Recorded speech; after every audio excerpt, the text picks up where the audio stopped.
All righty. Good evening, ladies and gentlemen. Welcome to this week's edition of Roundabout Sports, presented by Interstate 70 Sports Media, where our passion is our profession, and also part to embarked by ReviewSTL.com, where the amazing photos on Interstate 70 Sports Media are, as well as just the fantastic interviews that you see on our YouTube channel. And I am the Maestro Jeremy Karp. It is a cloudy, a little bit of a muggy January 24th, Wednesday, 2024. But alongside me is the man himself, the good doctor, Dr. Jeremy Housewright. Jeremy, how are you, buddy? I'm great. How are you? I'm doing all right. Thank you so much. And I know, first thing I got to say, I know that you said on Thursday, the 25th, so tomorrow you will be interviewing WWE superstar Nia Jax. Yes. How you feel getting into that interview? You just did a great one with Drew McIntyre, and now I got Nia Um, Jax. Naya's an interesting person to interview. There's a little bit of controversy that surrounds her, I think. I think fans think she's unsafe. I tend not to really think she's unsafe. More so that she maybe is a bit careless at times. I don't like to use the word unsafe because um, I just think that's pigeonholing her into a place that's not necessarily fair as well. So I'm not going to call her unsafe. I will ask her about that moniker that she's been, given now. But other than that, I think it'll be an interesting conversation. I have interviewed a few of the female wrestlers in the past, and they always have an interesting perspective on things, being in a male dominated industry. So I'll be interested to talk to her about that as well. And I know she's a really big advocate for helping animals and stray dogs. And she actually, in my research, I found out she bought some farmland to raise some horses and chickens and pigs. And she's eventually going to build several kennels to house rescue dogs. So, as someone who is a big advocate for rescuing dogs and has rescued many dogs myself, I'm definitely interested to talk to her about that. I know you always share a picture of your bulldog Yeah, as rescue dog, or she was a what? every bulldog I've owned two bulldogs, and they've both been rescue dogs. The first one was going to be used for breeding, but she had a crooked front paw, so the breeder was going to shoot her. Oh, So we got her for a couple $100, and then Gertrude, my current bulldog, was used for breeding, and she had been used for breeding at least 2 or 3 litters. And with bulldogs, they can, but it's not safe for them to have puppies the normal way, so they have to do a C-section. And a lot of times with these breeders, they don't take them to vets because they're so expensive, so they do it themselves. And when we first got her, you could just see all the scars and markings on her stomach. And it took her about a year to come out of her shell. She stayed in her crate for a year, and we had to hand feed her no. because she was so terrified of people and just being, in a different environment. So, yeah, it took her right around a year to kind of come out of her shell. And she still has some quirks, but for the most part, she's a normal dog and great to have around. So, yeah, I think I'll always rescue bulldogs because they're one of them breeds that, people don't realize how much they cost. They don't realize how many vet bills they'll have and things like that. I mean, an English bulldog is one of the most costly dogs to own that there is. So Oh, that's why a lot of people get rid of them. They get them and then they don't understand how much it's going to cost for their vet bills and things like that. So then they just unload them, which is a shame because it it shouldn't. is. I was gonna say my friend has a bulldog, and thankfully, he hasn't gotten rid of him. His name's Tank, and he's stuck around through all these years, and they're a match made in heaven. They're great companions for each other, so I love to see it.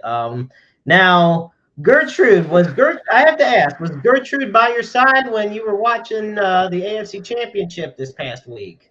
Gertrude was in bed sleeping when I was watching it. Everyone in the house was sleeping the entire game, but me.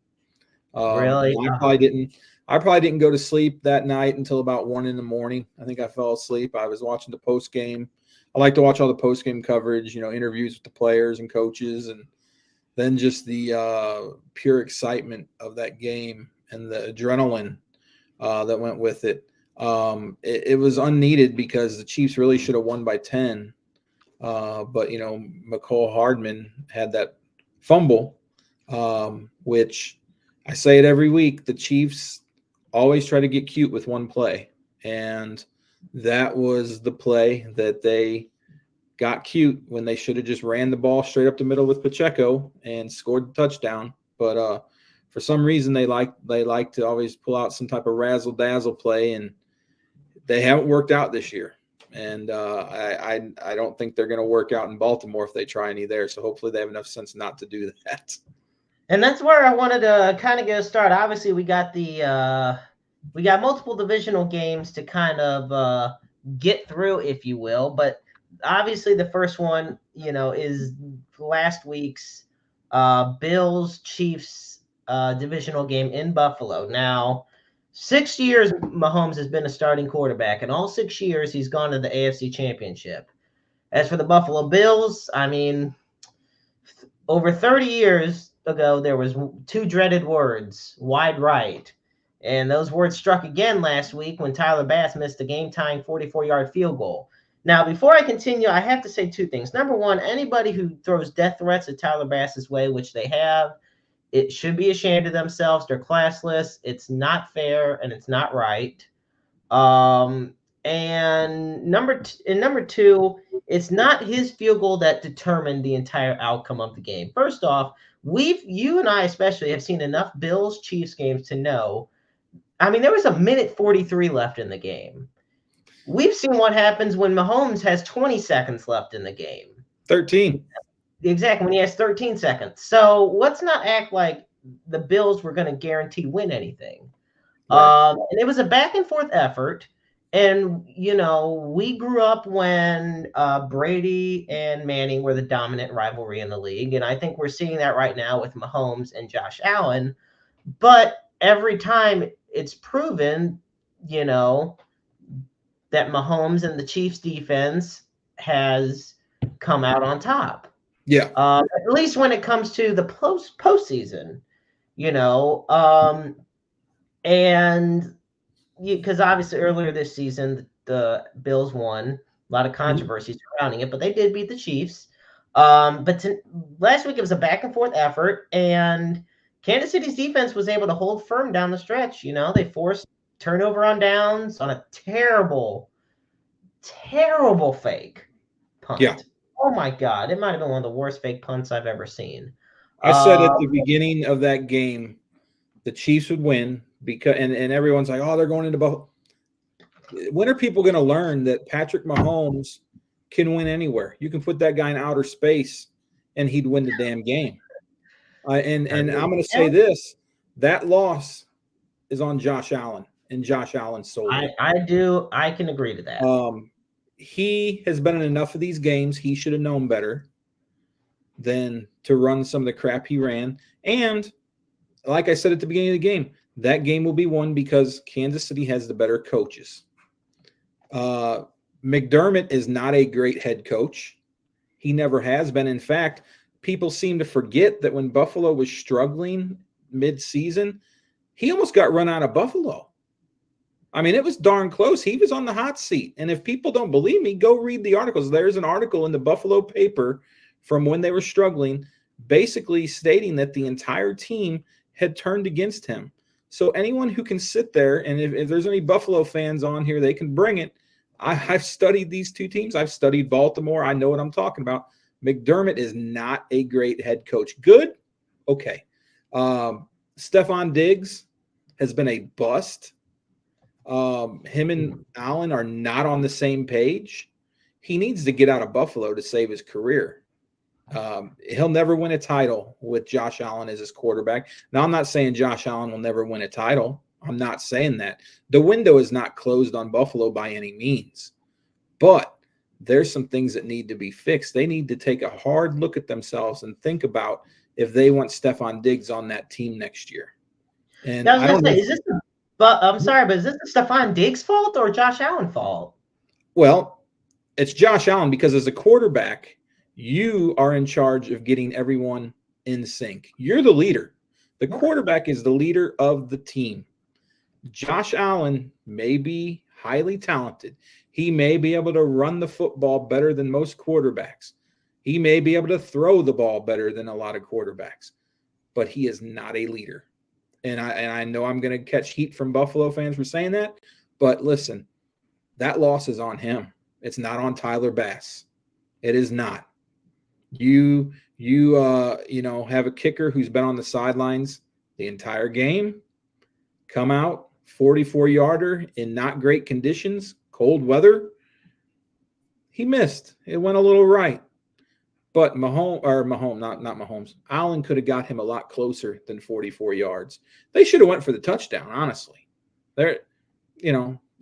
Common sense would tell you if you give Mahomes 20 seconds, he's going to get down that field and they'll kick a field goal and win the game anyway. So they needed to be going for the touchdown instead of a field goal. And, maybe that's on Allen too, but that's more on coaching in my estimation. Doug, McDermott just didn't have the sack to go for it. He played it safe, and they deserve what they got. I don't feel a bit bad for Buffalo fans. I'm sorry, I don't. They talked a lot of trash all season. Buffalo fans got – it's amazing to me how Buffalo and Cincinnati fans can get so cocky when they have a couple winning seasons but no titles. And Baltimore fans are starting to get like that too.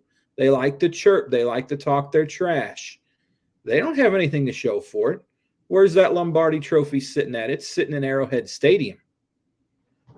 The last 2 out of the 4 sitting in Arrowhead Stadium. So all these teams that want to talk their trash, let them talk. But at the end of the day, the Chiefs are the world champs. They are the best team in the playoffs until they are defeated. My issue with Buffalo, first off, they abandoned the run game too early. Yes. The run game was absolutely – look, the Chiefs' defense – I feel you can agree to this. The Chiefs' defense has gotten the Chiefs to where they're at right now. Absolutely. The Chiefs – and that's what scared me about that game because that first half, man, Buffalo really should have went for the kill early and tried to put them away early because – and they should have came out in the third quarter and kept running, and they didn't. And my whole thing is, if it's not broke, don't fix it. Why abandon the run? You were, they were eating up 7 yards a run. I mean, that's 7 yards per carry on elite front seven of that Chiefs defense. And yet because it's the same defense, it's the same exact group that was pressuring Josh Allen and bringing him down and Josh Allen could not he had, I believe, a couple, maybe 2 completions of more than 5 yards all game. Yeah. Most of his passes were just checkdowns and then great yards after catch by his receivers or his tight end Kincaid. The Chiefs defense has made a living all season on being good in the first half, but wonderful in the second half. So if Baltimore thinks that they're going to walk over Kansas City, they got another thing coming because that defense only gets better as time wears on. So that's going to, if Baltimore can't get up to a 2-3 touchdown, 3 possession lead, they're going to be in for it come second half because the Chiefs defense don't let up. They just get better as time wears on. You look at, Josh Allen, he had 186 passing yards and 1 touchdown. Yeah. But he had 72 rushing yards and 2 scores. Right. And that's running. It's like you said, if the Bills just didn't abandon the run when they did, and they didn't really have a reason to abandon it when they did. No. Like you say, go for the kill. Honestly, we'd be having Buffalo facing Baltimore this week for the – which would be an awful game. It'd be an awful game. Buffalo would get slaughtered. I was about to say this, and this is what we'll get into soon after we get a couple if we preview the rest of the divisional games. But I'm not gonna lie, and I was talking to Dew Henson about this. I mean, look, if it became Buffalo Baltimore, no, there's no Baltimore's dropping 40 Yeah. at least on Buffalo. Absolutely. Like, the Chiefs at least, and like I said, we'll get into our preview soon. The Chiefs at least stand a good chance. Mhm. But Buffalo, I'm sorry, they wouldn't. And on top of that, when it was announced Stephon Diggs is going to the Bills, everyone's like, holy crap, because Diggs at the time, one of the league's best. Josh Allen, one of the best up-and-coming quarterbacks in the league. Yep. Well, okay, Josh Allen's drafted in 2018, When we take a look at him now, he's 27. He'll be 28 in May. He's 5-5 in the postseason. No Super Bowl appearances. Fran Tarkenton, the sequel. Yeah. At some point, Buffalo has to ask themselves, what are they going to do? Because to me, Buffalo is a very good team. But sure, that's where they're at. It's kind of like a player, and I know we'll talk about this later in the show, like a player being in the Hall of Very Good, but not in the Hall of Fame. Well, yeah, don't get me going on that. Is, to me, a very good team, but not on the level of Baltimore and Kansas City when it comes to the most important games of the season. Yeah. So we had the Chiefs beating Buffalo. Then on the other AFC divisional game, we had Baltimore's. I mean, it was 10-10, but the only touchdown came on a punt return by the Texans, and other than that, Baltimore just slaughtered them. Mm-hmm. And everyone, it was nothing but high praises for both teams. CJ Stroud's got a great future. He's going to be the offensive rookie of the year. If anything, he's going to get a co-holder with Puka Nacua. But other than that, I mean, Houston's got a great coach, great quarterback. They have a great foundation to build off of. They peaked the year early. They're the best. Houston peaked a year too soon. Here's the positive, though. They have $75 million in cap room to spend. If I'm Houston, I load up that defense because they got the weapons offensively. They got the quarterback. They got the wide receivers. Maybe get yourself a couple linemen, add depth to that line to protect CJ. But I tell you what, Houston's going to be a powerhouse for the next few years to come, probably the next 10 with that lineup they got. I mean, you're right. The head coach is great. The CJ is one of my favorite players to watch just because, one, I like the fact that he's such a devout Christian and he isn't afraid to talk about it. And the wide receiving core they got is pretty darn tough. So, maybe add a running back, although the running back they got, he's not bad, but I would maybe look at drafting a running back. I'd like to see them possibly go after Schrader from Mizzou in the 4th round if they could get him, which I think they will. I think he's going to fall that far down. But yeah, they're right there, and with the money they got, boy, the next year could be their season. I mean, it very well. Some of the defensive free agents they have. This is going to be. You talk about the $75 million they have to spend. I mean, a lot of their offense came from the later rounds of the draft, which worked out in their favor. Because now you look at guys that are heading into free agency, if they don't get re-signed, you got your Chris Jones, you got your Josh Allen from the Jaguars, you got Brian Burns, Christian Wilkins, and to me, one of the biggest ones, Antoine Winfield Jr. You get a couple of those guys, you shell out a buttload of money. I mean, because Houston has a good defense already, but you get a couple of those good veteran leaders on that team. And to me, the AFC South, they exceeded expectations from what they did, but I also feel in a lot of ways there was a lot of disappointment. The Titans, big disappointment. The Colts, I give them the benefit of the doubt because we didn't see the full potential of Anthony Richardson in year 1 because of the injury. Minshew did as much as he could to help. Jaguars, I think you can agree with me. They were 8-3 at the top of the AFC. And if you don't make the playoffs from that, there's a lot of question marks, and it starts with Trevor Lawrence.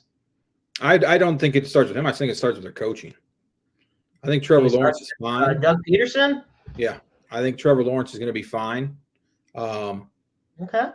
But I think a lot of that is on coaching. I really do. I think he needs to be protected more. I think he needs some weapons around him. They got a lot of work to do in Jacksonville, and I don't think Indianapolis is anything great. I personally like them better with Minshew than Richardson. I don't buy Richardson yet. I haven't seen enough of him. He didn't play enough in college.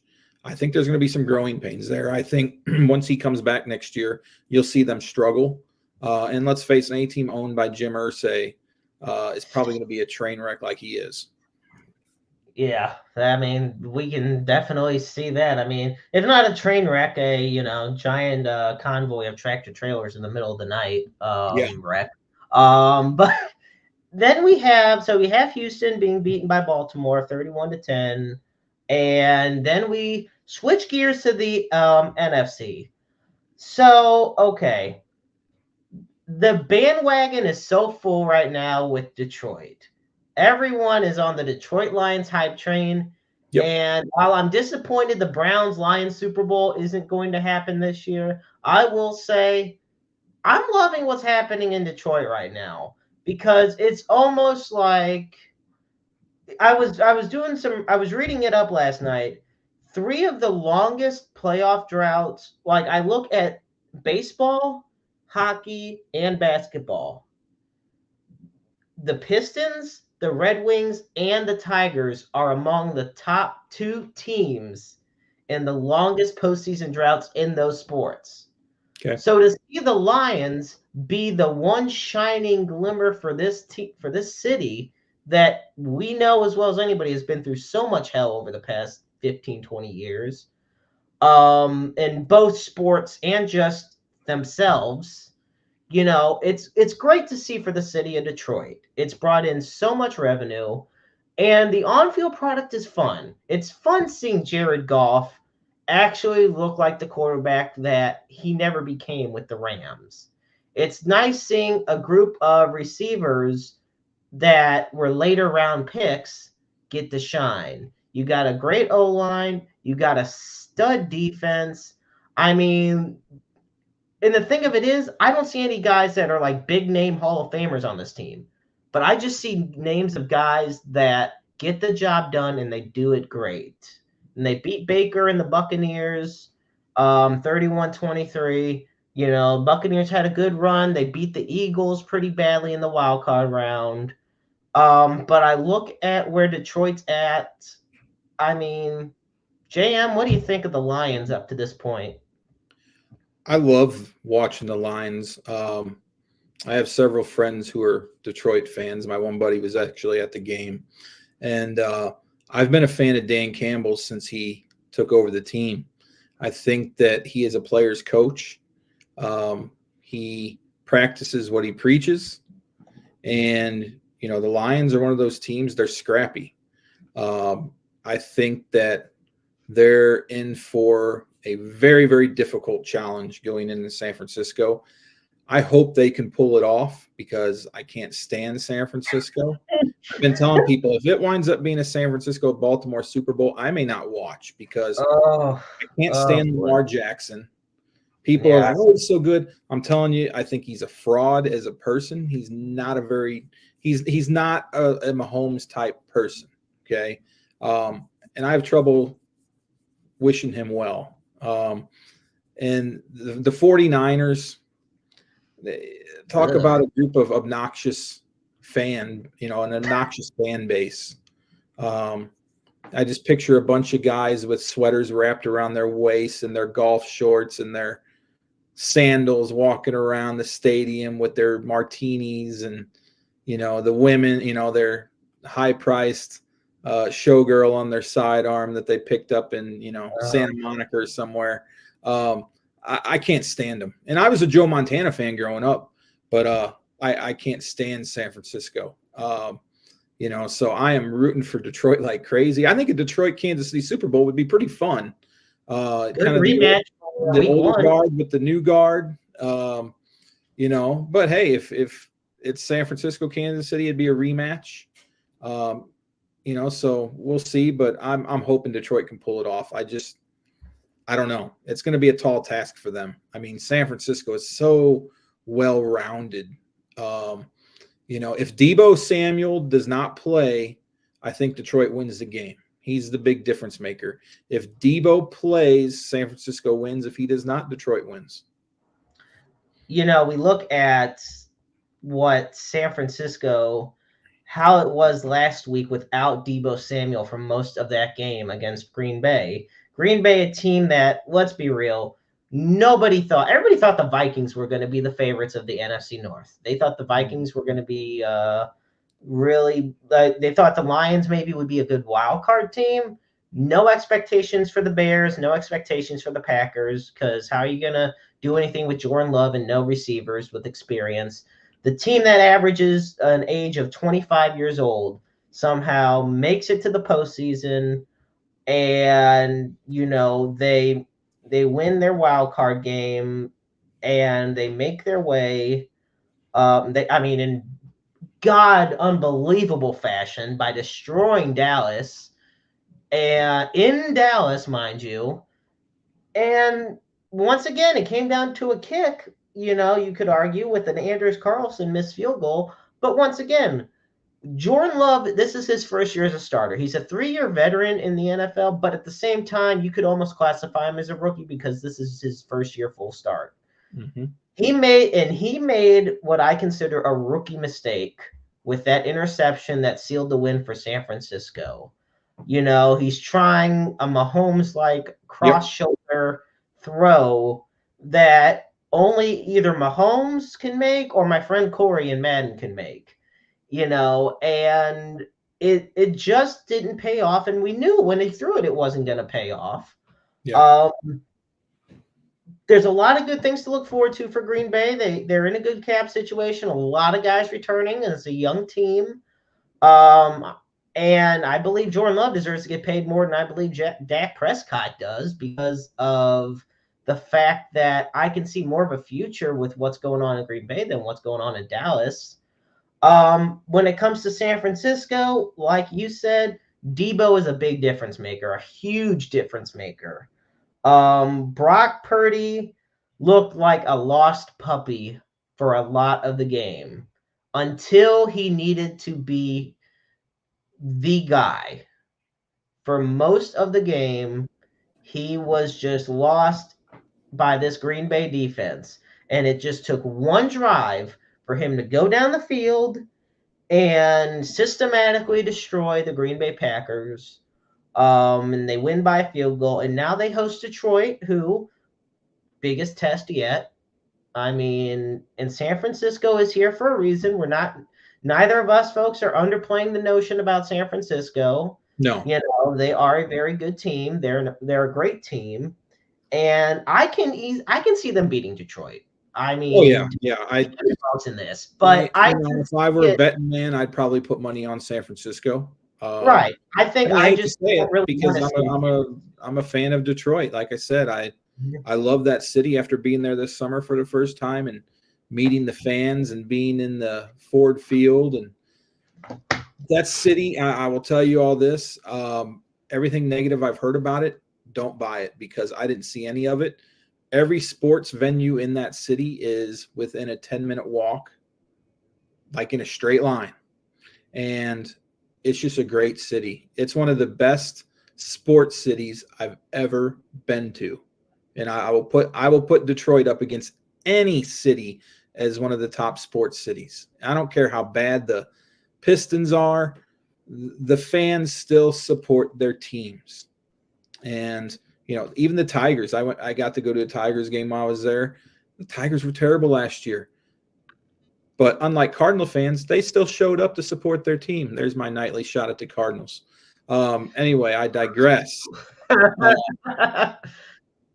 But yeah, Detroit is a great sports city, Well, it's funny you say that because, okay, I do like what you said about the attendance because Detroit, in basketball, the Pistons are 4-39. They did Yeah. beat the Charlotte Hornets, or they're beating the Hornets right now, but they're 4-39.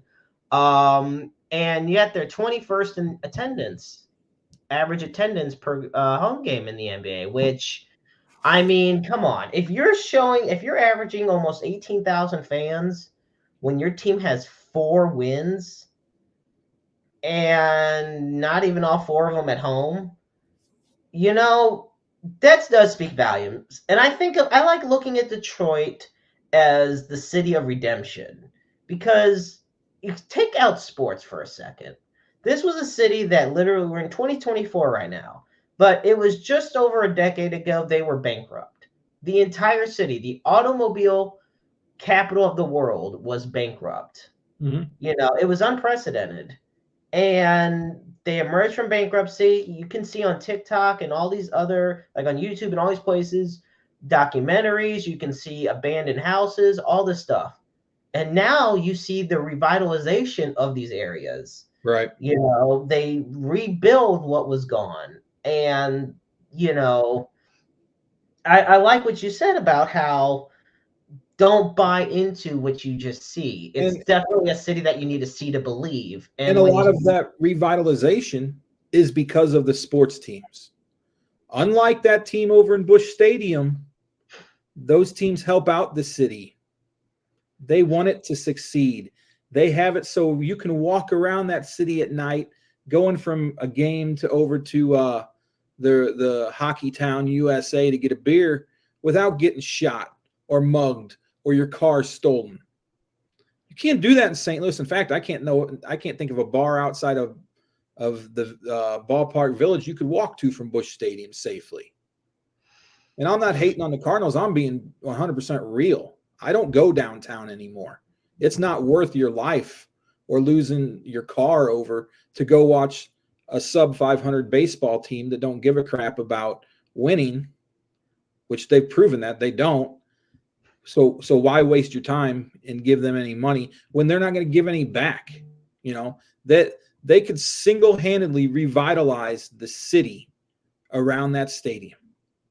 I mean, I think Ballpark Village has done a great job with helping start the revitalization process. I know the city of St. Louis has seen its highest population spike in almost 40 years. They're finally actually getting people living in down because it's interesting. I think it was in the 90s, maybe only a few hundred lived in downtown St. Louis. Well, and we don't mean like the outskirts. We mean downtown. Now we're in the downtown. They got the expensive condos, but you know why they're so high? So they keep the riffraff out.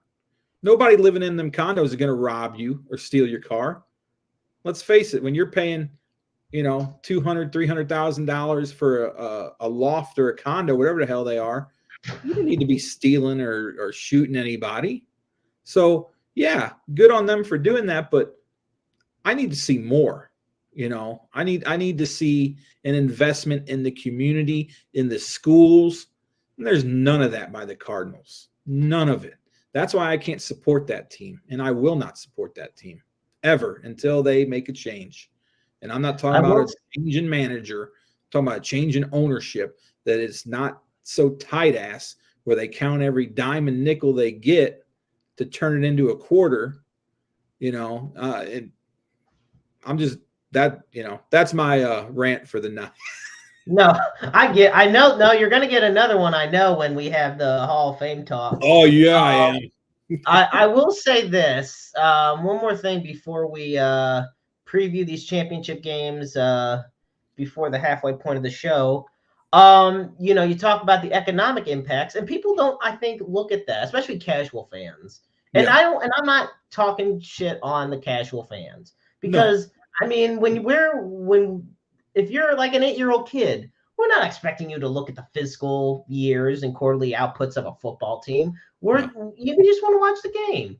Now here we are, and we're in journalism and we're in broadcasting fields, and we kind of look deeper into things. We open up the layers, we peel the onion, and we look at like the revenue that teams like the Lions do bring for Detroit. And when you take the 2 home playoff games they had, against the Rams in the wild card round, and the one against the Buccaneers.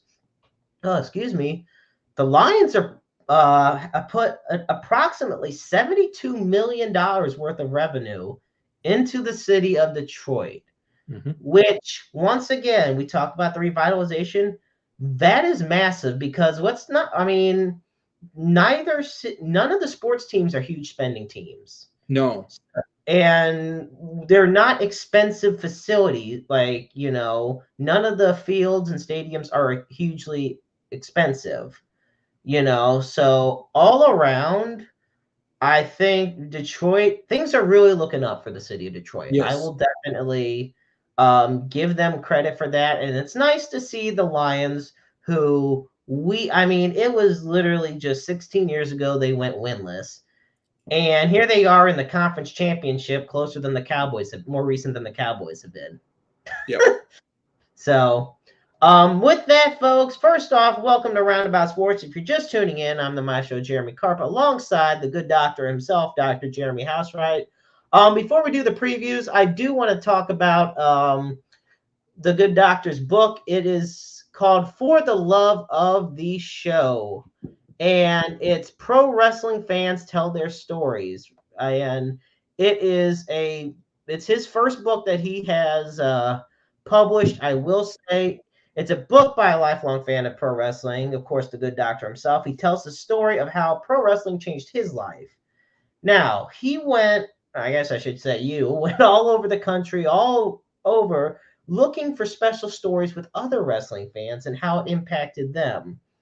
And in doing so, it started a chain reaction, because then when people read their stories of other stories, it's like, I remember when I first watched wrestling, or I remember how this specific moment in wrestling. It started a chain reaction. And, it's hugely successful. You can find it online at Barnes & Noble. You can find it on Amazon. I believe, good doctor, where else can you find it currently? Just those two places for now. Just those two places for now. Yes. Okay. Yes. But still, I know it's been a huge success so far. I know the paperback version is $18, a hell of a deal. Oh, it's 11 on Amazon right now. 11 on Amazon, Barnes & Noble, it's 18, but that's fine. Hey, you'll take what you can get, because the book's a hit no matter where you get it at. So, but that is For the Love of the Show, Pro Wrestling Fans Tell Their Stories, by Dr. Jeremy Housewright. I love it. With that, folks, we're going now into our previews for the AFC NFC title games. Okay, first one, we're going to just get the NFC going. The Detroit Lions go to Santa Clara to face the San Francisco 49ers. I'm telling you, you kind of hit the nail on the head earlier. A big difference maker, if not the biggest, is Deebo Samuel. But I look at it like this. If the 49ers defense, which has been an underrated rock for San Francisco, if they do not stop Jahmyr Gibbs and David Montgomery, game's over. Detroit's going to the Super Bowl. That's how I look at it. I think we're going to see the 49ers dominate the game, unfortunately. I find it, my heart wants to pick Detroit. My heart wants Detroit, but San Francisco has been there before. They're experienced. They probably overmatched the Lions in pretty much every single category on the field. I don't think the Lions have an advantage. Maybe tight end. Even then, Kittle is just. And I covered that. I covered the Lions tight end in high school when he was in Highland, Illinois, and the kid was a beast. Right. You got Kittle though, and Kittle steps up when it's a big game. I don't know if there's a single position where the Lions have the advantage. I really don't. And it's going to be tough. If they would go into Frisco and pull off a win, it would probably be the upset of the season. I honestly believe that. Like I said, my heart wants Detroit to win. I hope they win, but I think Frisco wins 35-16. I got Look, it's kind of the same where you want Detroit. You feel that Detroit can maybe pull it off, and perhaps they can. Yeah. But to me, the thing of it is, you look at, once again, if you take out the run game, which I think San Francisco will, because look at that. You got Chase Young and Nick Bosa on that defensive line. Mm-hmm. Then you got Greenlaw and Fred Warner in the linebackers, and you got Ward among so many others in the secondary. The Niners defense is stacked. Yeah. We talk so much this year about their offense, but people don't realize just how good the defense of the Niners is. Right. And I think it's going to be too much for Jared Goff. I think this is going to be a great experience for the Lions, because I don't feel that this will be the last time they will be in the NFC Championship. No. I think this is a great beginning spot, So I got the Niners winning 31-20. I think first half trade blows back and forth, but then pull away in the second half. San Francisco heads to Super Bowl 58, as much as it will be annoying to probably see. But now therein lies the AFC Championship. Now you talk about where your heart lies, where your logic lies. Look, Lamar Jackson's going to be MVP at the NFL honors. The AP is going to vote him MVP. It's not going to be. It's not. It's not going to be Mahomes. It's not going to be Kelsey. It's not going to be Swift. It's going to be Lamar Jackson, and it will be deserved because he played phenomenal this season. This was his best career year, I think. Actually, his first MVP season was better than this year. The thing of it is, I feel like as a leader, this year was better for him. If you want to call him a leader, that's fine. I don't see him as a leader. I see him as a punk. Okay. I really do. I can't stand him. I'm not saying you have to, And that may make me a little biased, but I hate the fact that he's getting MVP, number one, because that ties him with Mahomes. And I think anyone with any common sense knows Mahomes is a heads and tails above him, a better quarterback. Well, that I agree with. I agree Mahomes is a better quarterback, but absolutely. This season, Mahomes had a lot of career worsts. He had a lot, and it wasn't his fault, though. That's the thing. No, but when I was going to say, but unfortunately, that's what happens when MVP. Oh yeah. No, Lamar can have the MVP. He can have the MVP because that's the only award he's going home with this season. I mean, I will say, I think the emergence of Isaiah Pacheco has been a huge. I mean, we talk about the Chiefs' elite defense, but Pacheco being the lead back has paid dividends for Kansas City because, once again, it's another facet of the offense that you have to take out. It's no longer, hey, let's just take out Mahomes and the Chiefs can't do anything. No, the Chiefs can run the ball pretty damn well too, and you got McKinnon when he's healthy out at the receiving game when it comes to being a dual threat. So, I mean, I definitely enjoy seeing it. But then you face Baltimore, who's been the best team in football this year. Whether or not Lamar is a punk, it's the opinions of the opinions. Yeah, I agree with you. But head to toe, top to bottom, the Baltimore Ravens have been the best team in football. Mm-hmm. And it pains me because despite all the injuries Cleveland had, they went 11-6, and they still didn't win the division because they were in the hardest division in football. It sucks seeing Baltimore being as good as they are. But, there's two ways to look at it. To be the champ, you have to beat the champ. You want to get that Super Bowl title, you want to get the Lombardi Trophy, first you got to go through the team that's defending it. Yep. And that's neither Detroit nor San Francisco. That's Kansas City. Mm-hmm. Now, this is a rare territory for Lamar Jackson. Last week he showed he wasn't all bad in the postseason, because that was the biggest thing coming into this year when it came to the postseason was, can Lamar actually do something halfway decent in the playoffs? He was 1-3 before this. Mm-hmm. So win this week would get him to 500 en route to the Super Bowl. I unfortunately, to the ire of Chiefs fans, I do think Baltimore pulls it out at the very end. I do see this being a close game. There is nothing that tells me this will be a blowout. We've seen too many of those this postseason, which disappoints me. I see this being honestly a 24-21 game because, you know, it's going to come down to who has the ball last. Somehow, I think what's going to happen is Mahomes is going to score too quick at the end. Baltimore is going to get down the field, and Justin Tucker is going to kick him to the Super Bowl.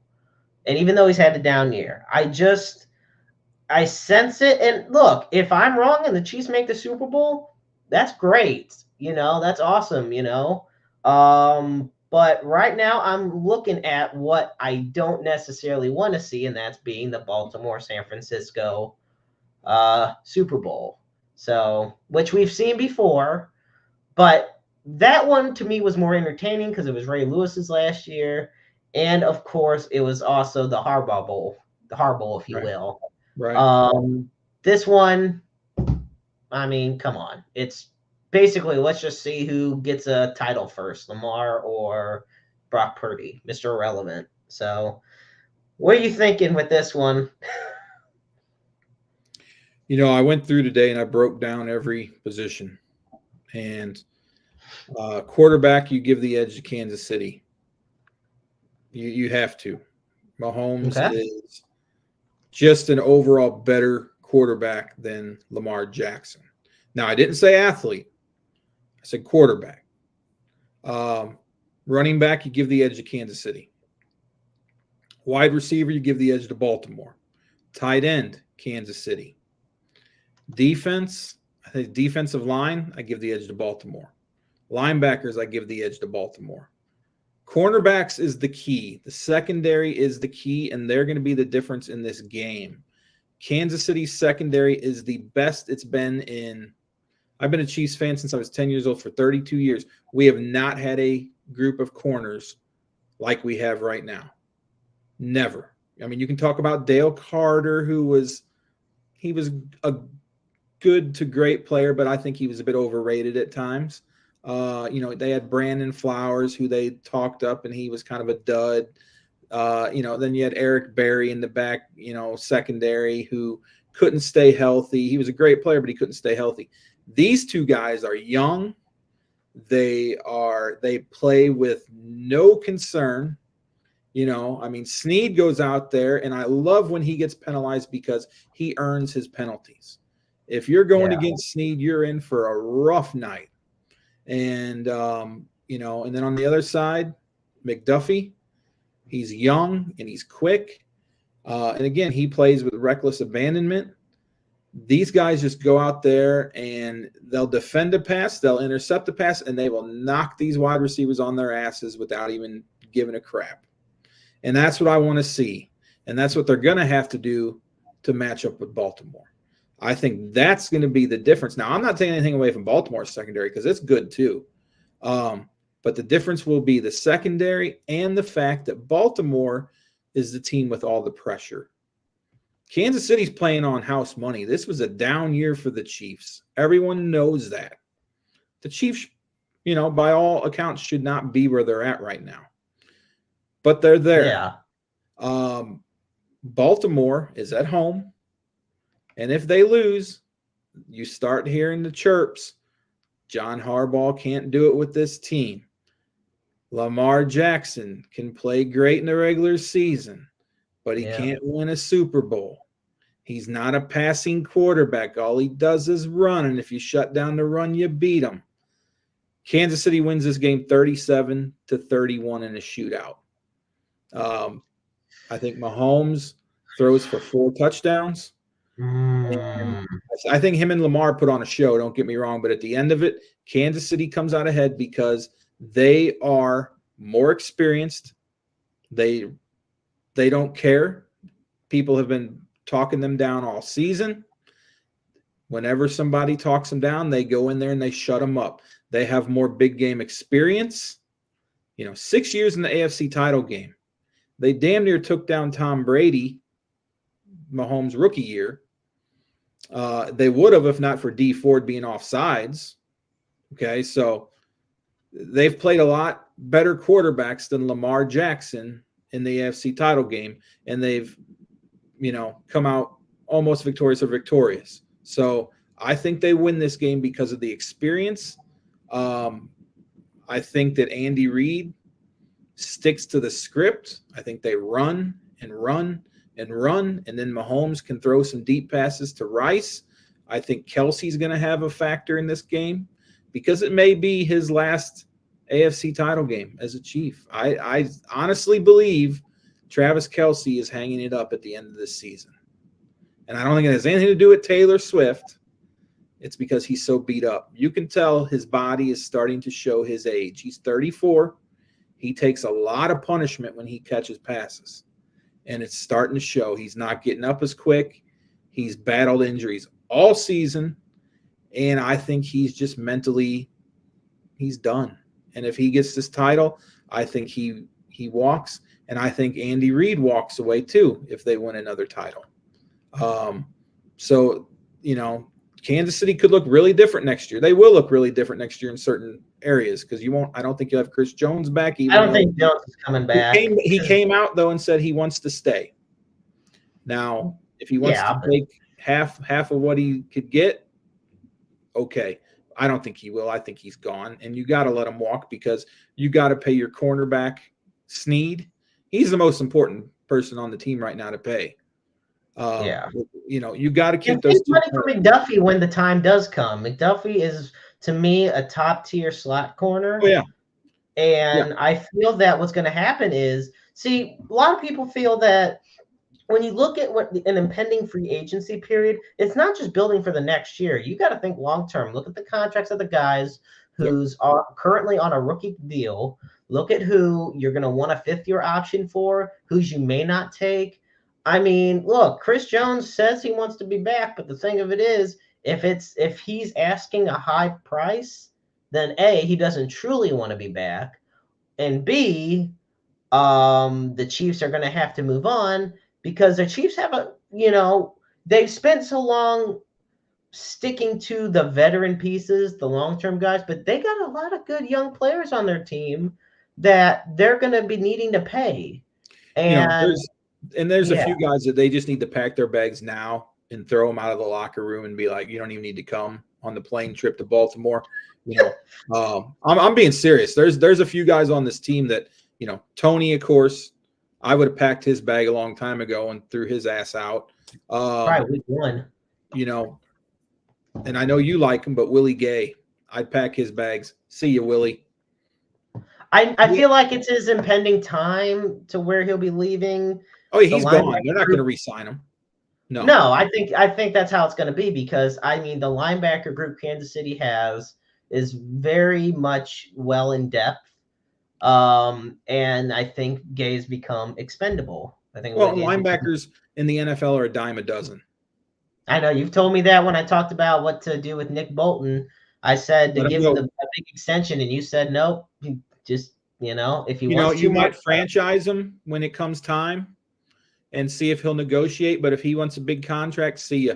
I don't care if you're from Mizzou. I don't give a damn. If you can't work within what we'll give you, then you can walk because linebackers are a dime a dozen. I'm telling you, I've seen great linebackers who won't even sniff the Hall of Fame because that position is not as important as it used to be in the NFL.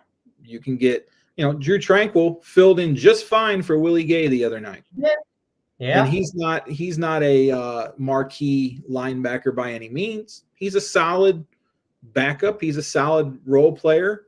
And that's what you need at linebacker. Your key positions on defense are your cornerbacks.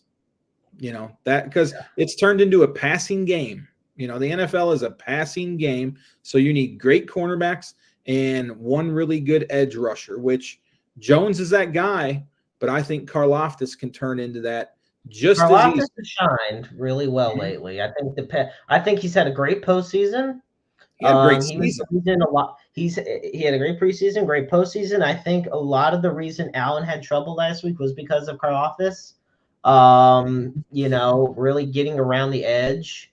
I will say, you talk about linebackers and they're expensive. I mean, Fred Warner's making 19, almost 19 and a half mil a year. Roquan Smith remember his 5-year contract was 45 million guaranteed, and he got a 22.5 million signing bonus.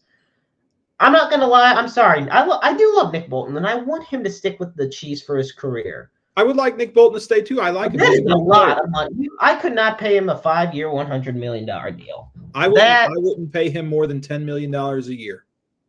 And if he's not, and I was going to say, looking at the top, I mean, when you look at the top 10 highest paid linebackers, only 2 of them, one of them being Devondre Campbell, for the Packers, make $10 million a year.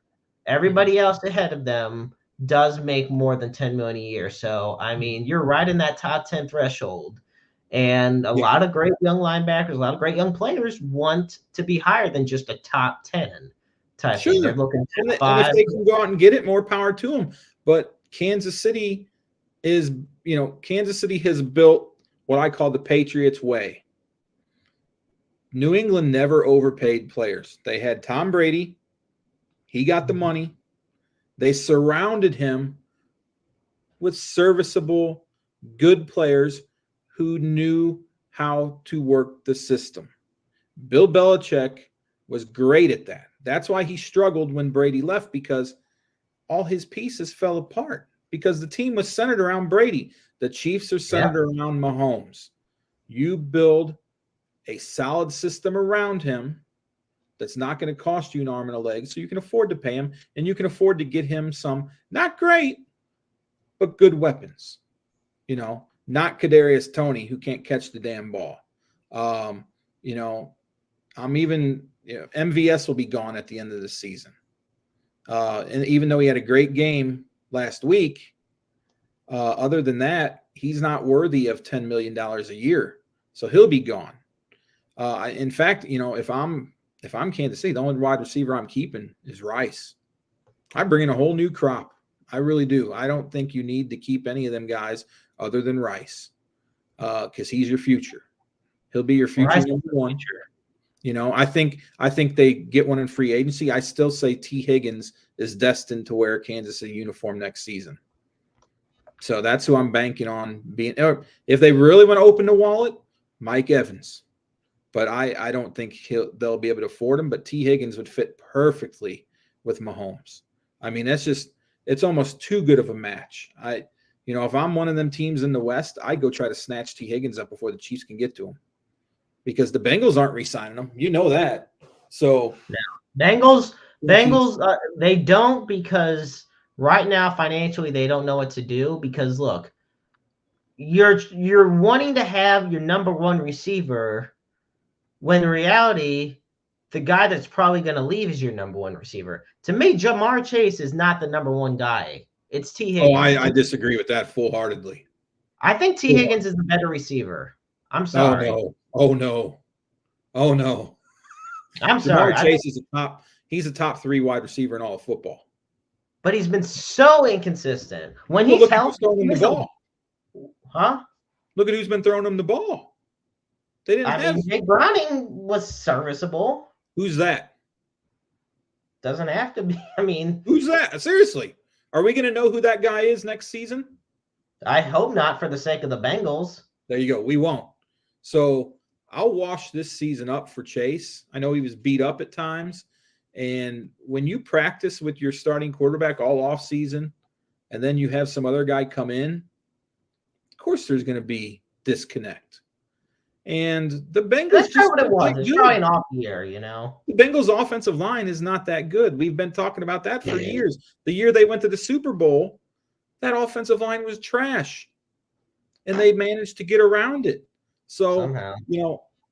The Bengals got work to do, but I don't think you can throw out Chase as not being, or as Higgins being better than Chase. I don't agree with that. I mean, maybe when you put Higgins on Kansas City, he might put up better numbers than Chase. Who knows? But I've seen Chase ever since he was in college, and that dude is a rare breed of wide receiver. Now, he's got an ego. but all great wide receivers do. So I think what I like about I will say this about Chase because athletically, oh my God, Chase is phenomenal. mhm, I do like what I like about him is that he and Joe Burrow have known each other since college. right, To be able to right. have that connection translate from LSU to the NFL on the same team is a major plus, which is why I do feel Higgins will hit the market. You don't want to Higgins is lose gonna hit the market. Yeah, the worst thing you can do is have both go. they won't. I mean, Chase is under contract, so he ain't going nowhere. Well, I mean, but Chase is wanting the Bengals to do everything they can to keep T. Higgins, but they know Chase may not know it. The Bengals know it. By signing Chase, extending him, Higgins is as good as gone. The Yeah, injury he suffered this year also doesn't help his case. But Higgins is great. He's a great, phenomenal receiver. He's able to break out in the open field. I will say, put him across from Rice on the Chiefs. I mean, look, Mahomes, he's going to be back to being in the MVP talks because that is the type of duo you need. I also think if you want a good guy for the inside, I know you said clean house at the wide receivers. I'd keep Justin Watson. I'd keep Justin Watson. I sure. do Why like not? him. And I will say, obviously, with Kelsey's future in question, stick with Noah Gray. Oh yeah, Noah Gray will be a part of that team for a while. Yeah. He's But other played than well this that, season. a lot of expendable pieces in the receiving/tight end group. Mhm. Um, so with that, folks, it is time to move on to something that the good doctor has not been too thrilled about. You know, we talk about players all the time that are future Hall of Famers. And in the world of baseball, obviously every year you had the Baseball Hall of Fame induction ceremony. Sometimes one player gets in, two, three, none, depends. Earlier this year was announced via the Veterans Committee that Jim Leyland will be inducted into the Baseball Hall of Fame. I'm excited for that. Jim Leyland, a great Yep. longtime manager, ambassador of the game.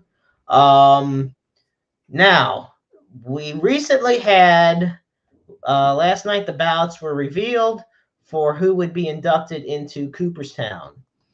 Um, I'm going to be honest, a lot of Trash. controversy coming from this one. So Trash. yeah, okay. All trash. So first, I'm going to name the three guys that are going to be the newest members of the Baseball Hall of Fame. With 95.1% of the votes, Adrian Beltre.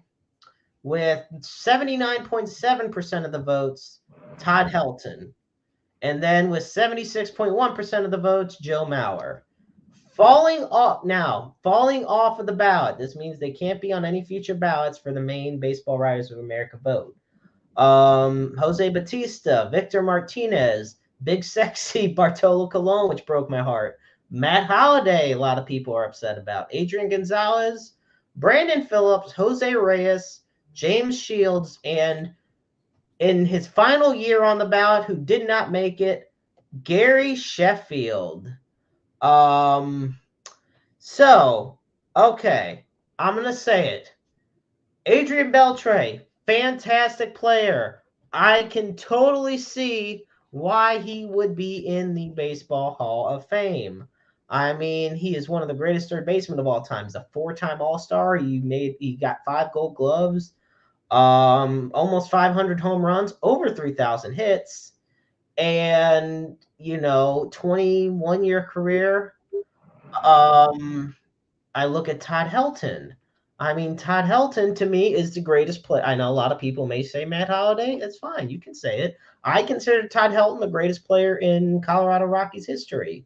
He hit 369 homers, had a 316 batting average, almost over 2,500 career hits. This was his 6th ballot. The one I have question mark on is Joe Mauer.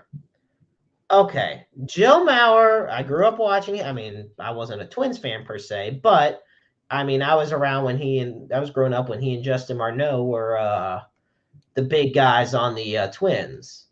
But he had he had 6 All-Stars.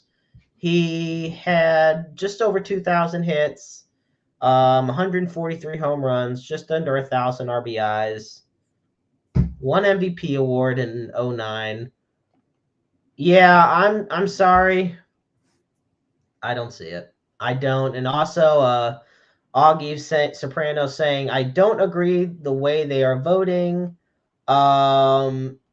And I agree that there's a lot of controversy, but I know the good doctor himself did not and does not like who got inducted this year. So I'm gonna pass the floor to him to let this one out. Yeah, this one's been stewing all day. Listen, the MLB Hall of Fame in Cooperstown is probably the most prestigious Hall of Fame in all of baseball. I've been there with my buddy Augie. It's supposed to be the Hall of Fame, not you're probably good enough to get in Hall of Fame. What are we going to start letting C students become cum laude at graduation now? Because that's what this is basically saying. Hey, we have some average to slightly above average players. We're just going to put them in because, we don't want to put the guys in who were shooting up with steroids. Okay. I used to have a vote for the Hall of Fame when I was a full-time sports writer. I voted 3 or 4 years, and I would vote for the steroid guys every single year. I don't care. When you have a player like A-Rod who has over 600 home runs and was a hell of a hitter, I don't care how big of a jerk he was, he's a Hall of Fame player. He deserves to be in the Hall of Fame.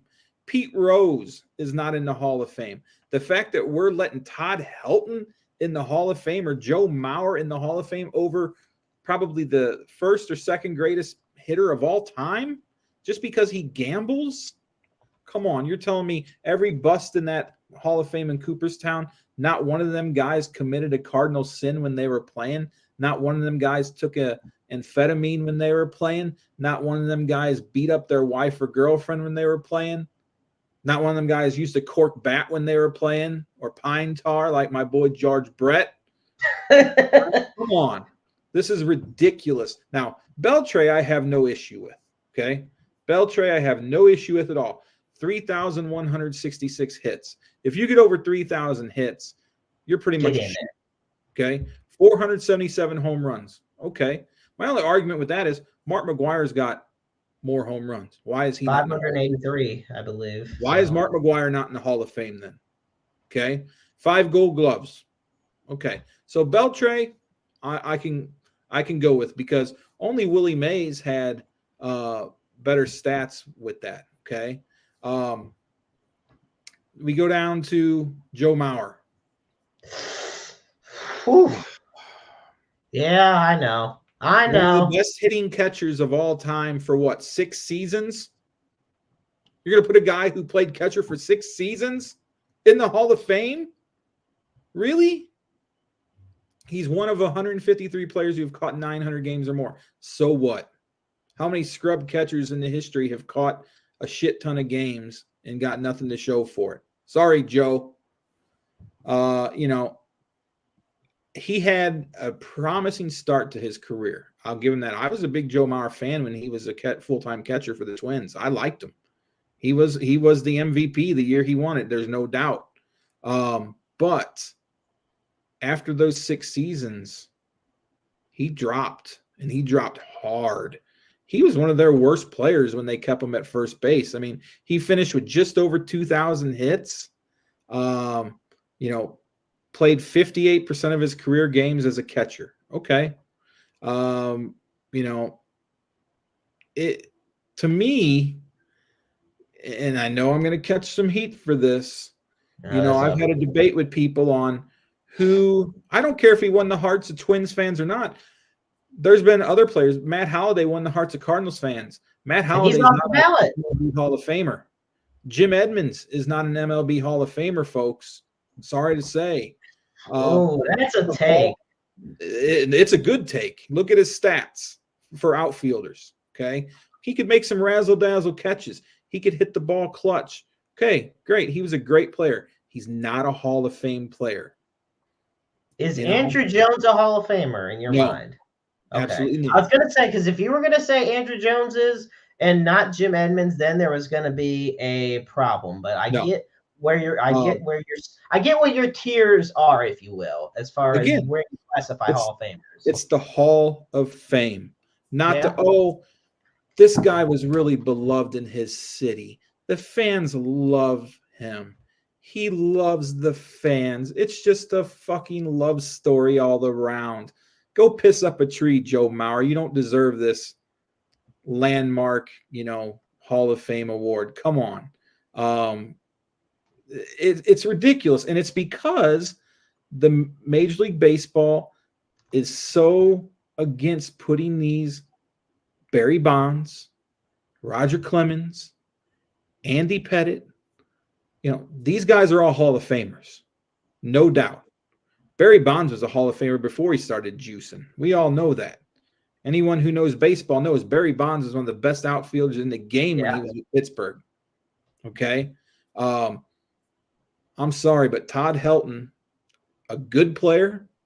I don't care if he's the greatest player in Cracker Jack history.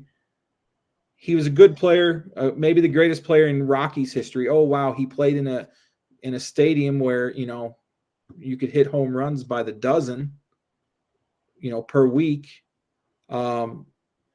Great player, not a Hall of Famer. And it's a shame because all this is doing is lowering the standards of Major League Baseball. And you're starting to see it all over. And this is not just a indictment on baseball. It's an indictment on sports in general. We have become a nation of soft people. We want to give, trophies to anyone who tries out. Well, Joe Mauer was beloved in the city of Minnesota. He kissed babies and shook hands and gave out turkeys to the homeless on Thanksgiving. Who gives a shit? He wasn't a Hall of Fame baseball player. Great guy, maybe a stand-up dude and an all-around perfect individual. Yeah, but that doesn't mean he deserves to be in the Major League Baseball Hall of Fame. Come on. I mean, and Todd Helton, same way. Not a Hall of Famer. I'm sorry, not. Beltre, okay. I'm cool with Beltre. 3,000 hits, almost 500 home runs, the 5 Gold Gloves. He checks off my boxes. Put him in. The other guys, sorry, you can wait at the door and look in and pay like the rest of us to walk through and look at the bus. You don't get this award. Jim Leland, I'm totally cool with going in as manager because, listen, anytime you can sit in the dugout and smoke a cigarette and look cool, I'm all about it. And Jim Leland was one of the best baseball minds that there is. But when you have a Hall of Fame that you don't have Pete Rose in, you don't have Alex Rodriguez in, you don't have Barry Bonds in, Roger Clemens, Andy Pettit, but you're going to put Joe Mauer and Todd Helton in? No.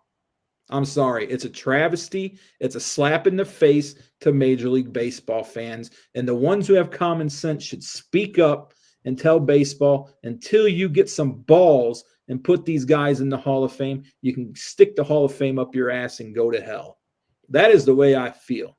I had a debate the other day with somebody about the Hall of Fame. And like I said, St. Louis fans are going to hate to hear this. One of the players that probably is on the borderline of, you could argue, is not a true Hall of Famer is Ozzie Smith. If you look at Ozzie's stats, defensively, great. Offensively, average, slightly above average. Ozzie Smith, he's in. Great. I love Ozzie Smith. I grew up as one of his biggest fans. He was my favorite player as a little kid. But if you look at his stats, statistically, he doesn't exactly give a strong argument that he's a for sure Hall of Famer.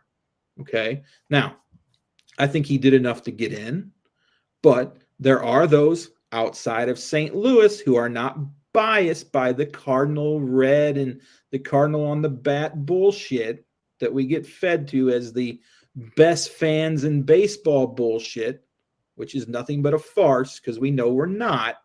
Okay. We know we're not the best fans in baseball. Ozzie Smith may not actually be a Hall of Famer. Okay. I'm just saying, if he were up in today's, now we know if he were up today, he'd get in because, well, Ozzy's a great guy. He goes on the field and he does flippity flips and he makes great catches and he throws the ball well and he's a rah-rah team guy and everybody likes Ozzie Smith. So we're going to put him in the Hall of Fame. But I'm just saying, look at his stats from a real point of view, not being swayed by your fandom as a Cardinal fan. See, that's when my eyes opened up, when I stopped rooting for this team and I started looking at the statistics and the actual play. Now, if I had a vote when Ozzie was going in, would I have put him in? Yes, I probably would have. Okay. But there are those who argue, and they make a good argument that he should not be in.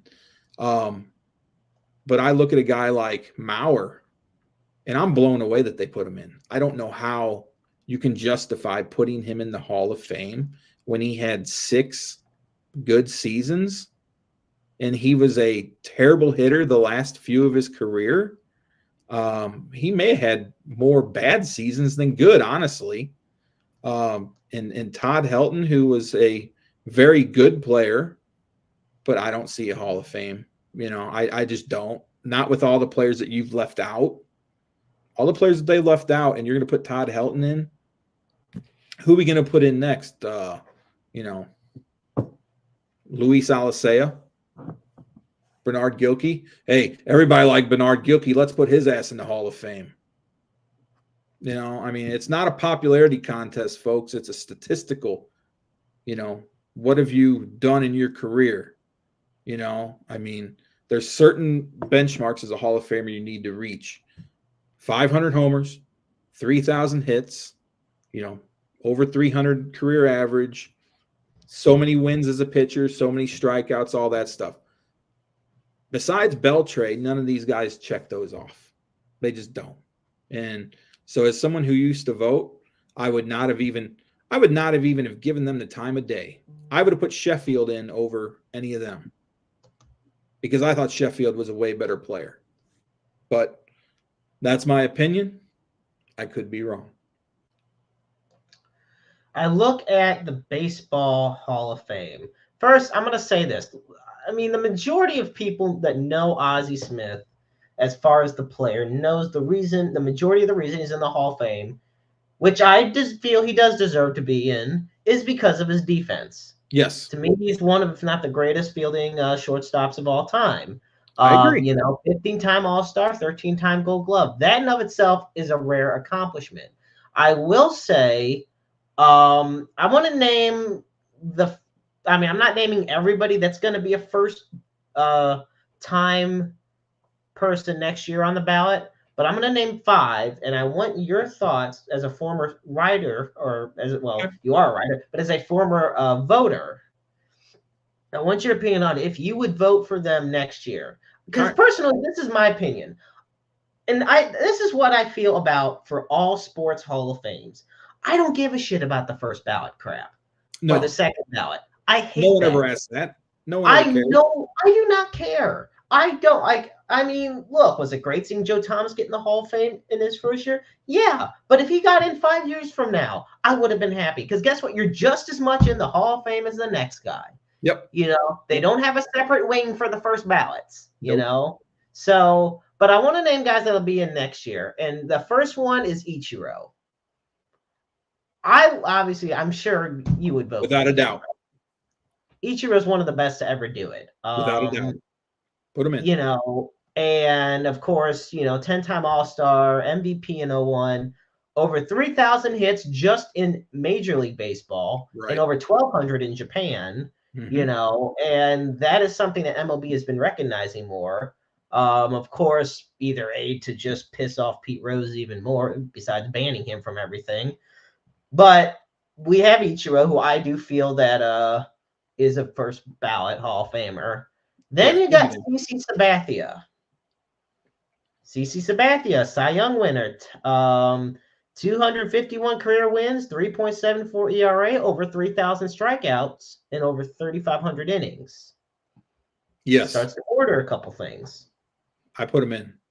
You put CC Sabathia in, okay. And keep in mind, I'm not saying right away next year, but I'm saying Hall I of don't Fame know. worthy. I don't think he'll get in first ballot, but CC will. Listen, if you're putting Joe Mauer in, Yeah. CC's got an easy. He'll be in. I'm gonna put, and then I'll put CC in. Now, here's a guy who I personally feel would have a good case if it weren't for the fact he was injured so much near the end. Dustin Pedroia. No. Nope. If he was healthier, I do feel you'd have a case. Unfortunately, the injuries caught up with him, and it caught up with him a lot. Yep. And I think he's not. I don't see him as a Hall of Famer. See him as that. Honor him in Boston, however you want. Put him in the Red Sox Hall of Fame or Ring of Honor, whatever you want to do in Boston. But as far as the baseball Hall of Fame, I don't see it. No, not at all. So next up, we got a 4-time All-Star and a 2-time Gold Glove Award winner. And Ian Kinsler, one hit away from 2,000. So he's not even at 2,000 career hits. Not a chance. Now, this next guy, this one is going to be very interesting because this is one of those instances where a great player was on a lot of shitty teams. King Felix Hernandez. Now, up until, I believe it was just last year, he had thrown the most recent perfect game in MLB history. He struck out over 2,500 batters, 3.42 ERA, 169 wins, and, top 8 of Cy Young voting 6 times and 2 runner-ups in Cy Young voting. Nope. Okay. Can't put him in. And I'll tell you why. Because if you put him in, then you're going to open the door for these other pitchers who were good. And I think you know who I'm thinking about. A local guy who just hung it up. You're thinking Adam Wainwright. You can go ahead and say it. You're thinking not a Hall of Famer. You're thinking Adam Wainwright is not a Hall of Famer. Now, we can play the what if game. If he wouldn't have got hurt those few years, do I think Adam Wainwright would be a Hall of Famer? Yes. But bad things happen to good people, and he got hurt. There goes his Hall of Fame chances. Now, he'll be a Cardinals Hall of Famer. I mean, if that means anything to people, I mean, they put Ray Langford in the Cardinals Hall of Fame because he was a good player for the Cardinals. He sucked everywhere else, but he was a good player for the Cardinals. Yeah, if you put Felix Hernandez, even though he won a Cy Young, right? Yes, Felix Hernandez did win a Cy Young, was a 2-time runner-up at the Cy Young. I mean, but you don't have, and this is another thing, you mentioned that, like, yes, he threw a perfect game, which of course is to me one of, if not the greatest achievement a player can do individually in a game. Mm-hmm. But at the same time, we have to look at every player. Like, not every player that's thrown the perfect game is in the Hall of Fame. Exactly. Because sometimes who's the kid from the Yankees that threw one this past season, right? Didn't the kid from the Yankees, or was it just a no-hitter? And then they demoted him to the minors because he sucked afterward. Well, there was Dallas Braden with the A's. Okay, he's a bum. Right, he threw a perfect game, didn't do anything after. David Cone, not in the Hall of Fame. But now that's one I'm surprised is not in the Hall of Fame. Yeah, but I thought David Cone was a really great pitcher his entire career. I'd like to see his stats because he would be one that I might vote for.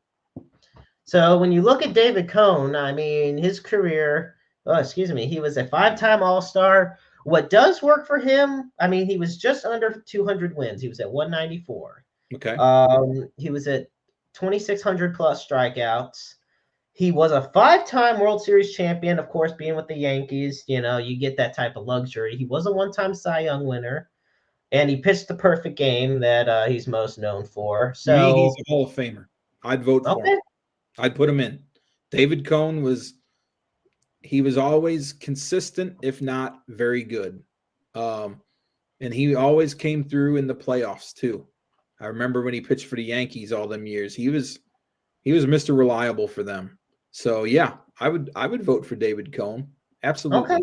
My thing with a lot of players, we look at guys that statistically should not be in the Hall of Fame, probably like Louis Aparicio, Bob Levin, Bill Mazeroski,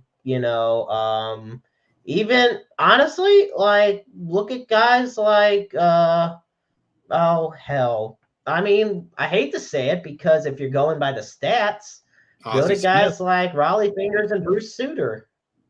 Bruce Sutter, absolutely. And because we're going if we're going by statistics. But I look at it, I don't look at it from the beloved by fans aspect. I look at it by the impact of the game aspect too. Yeah. I think you can have statistically a decent career, but have a huge impact on the game. Mazeroski, I mean, decades later is still being talked about because of his game-winning home run in Game 7. Sure. Now, Curt Flood, even though he'll never be a Hall of Famer, is to me a guy that hugely impacted the game for many reasons, most notably because of everything about the free agency clause. Sure. I think guys like here's another guy. A lot of people don't know why he's in the Hall of Fame. Dizzy Dean. Dizzy Dean, a lot of people don't think statistically should be in, but because of the impact of the game that he had. And to me, that matters too in going in, because when you go to a Hall of Fame, like why go into a Hall of Fame if you're just going to read statistics? That's what Baseball Reference is for. What year did Dizzy Dean go into the Hall of Fame? It's been a long time, right? Dizzy Dean went in 53. So, okay, you got to throw stats out the window then, because stats back in 1953 were a little bit different than stats in 2023. Okay, right. so, Well, Bruce Sutter went in. Okay, well, here's another one. Tony Perez went in. no, Tony Perez is a Hall of Famer. Okay. I would people not that say otherwise, but it just. I've never heard anybody say Tony Perez shouldn't be a Hall of Famer. There's people that say Tony Perez but it's interesting. You say your hot take is about Ozzie Smith not being a Hall of Famer. I think folks would be surprised as to how many actually do say that. Personally, I do strongly believe he was a Hall of Famer. And personally, I think he should be in as well. I like Ozzie. Yeah. But I'm just saying there is a very strong argument to be made that he should not be in. I'm not saying I believe it, but if you look at the argument, there is definite basis for it. Right. But I think unless listen, the only thing that should automatically get someone in the Hall of Fame is, in my eyes, over 500 home runs, 300 career average, and so many RBIs. Like we all know Pujols will be a first ballot Hall of Famer. Yeah. Anyone that doesn't vote for Albert Pujols, the first ballot in the Hall of Fame, should have their voting rights taken away. Right. Anybody who didn't vote for Ken Griffey Jr. as a first ballot Hall of Famer should have their voting rights taken away. Anyone who didn't vote for Frank Thomas should have their voting rights taken away.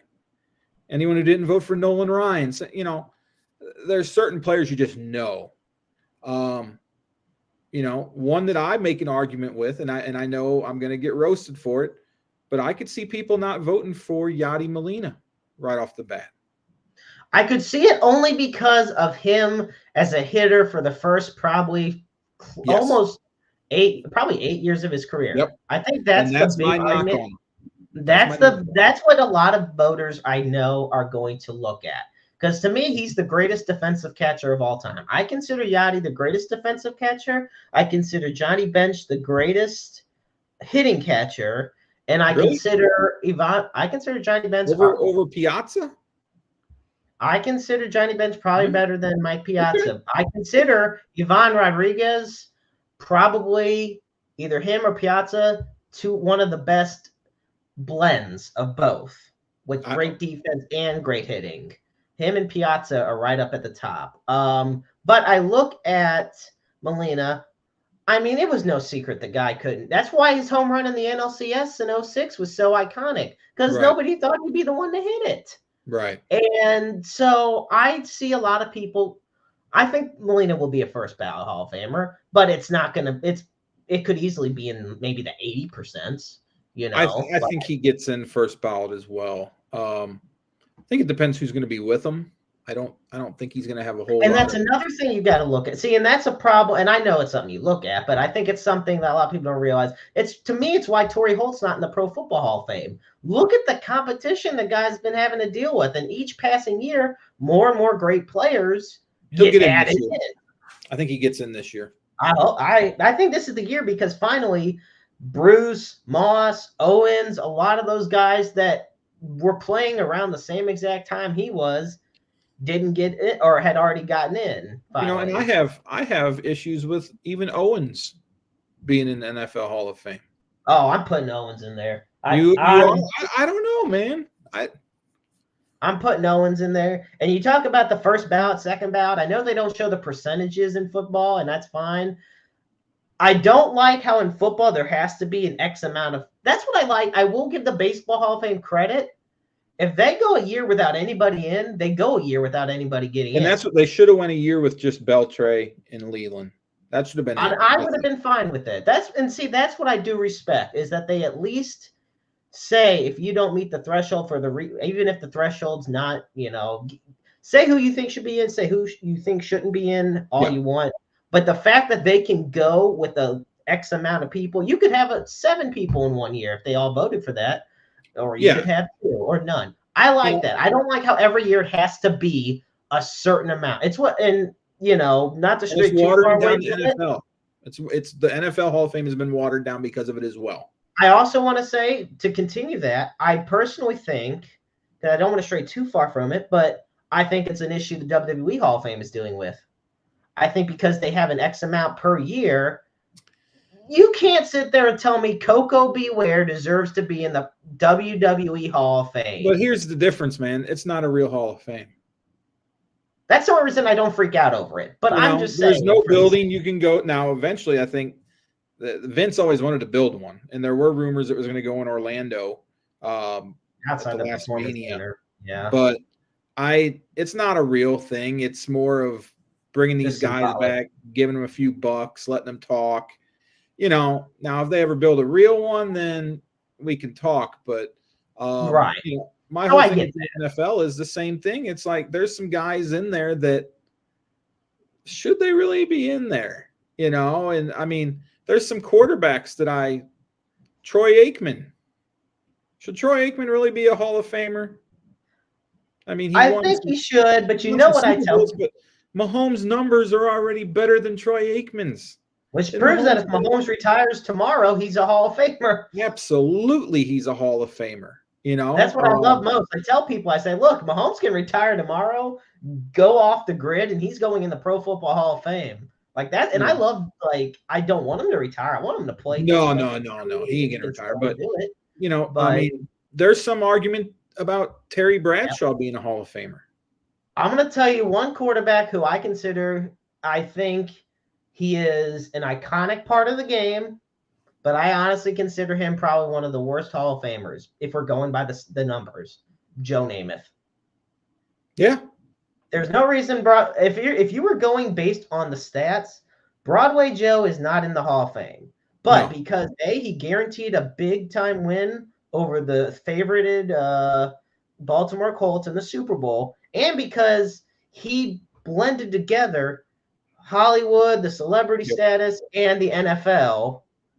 That's fine. I have no issue with him being in the Hall of Fame. I'm just saying, if you're going by stats, his ass needs to be out. Yeah, but there's definitely players that shouldn't be in there. And I mentioned the guys that on the first time on the ballot next year.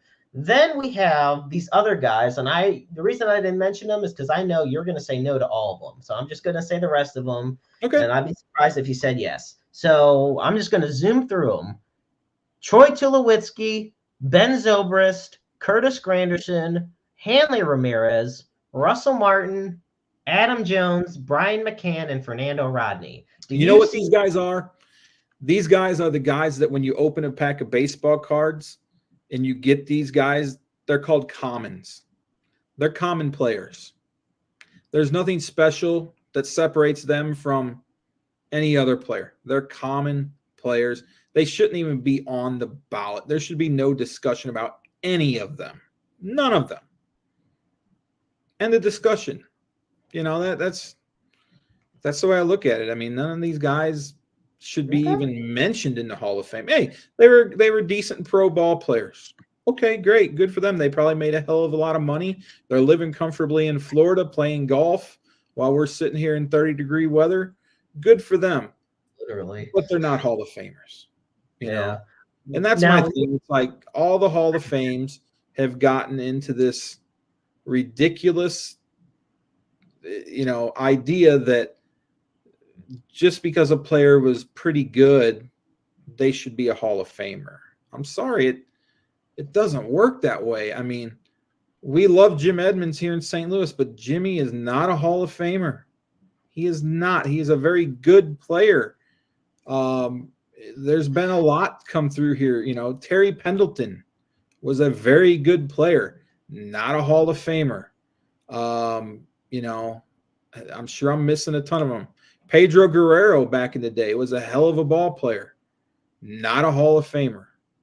So there's so many of them that have that, there's just a stigma on these guys that, since they were good guys and they represented their cities well and they were fan favorites, well, we should put them in the Hall of Fame. No, I'm sorry. It doesn't work that way. I mean, just because you're a good guy and a nice guy and had a long career with in some instances with one team, that doesn't give you the right to be in such a prestigious company. It doesn't. But it's the wussification of America is what it is. And it's happening to pro sports. It's happening from youth sports all the way up to pro sports. And until somebody steps in and says enough is enough, it's going to keep happening. And we're going to start seeing these guys that, finish their baseball career at 300 home runs, hit 275 and, win 150 games.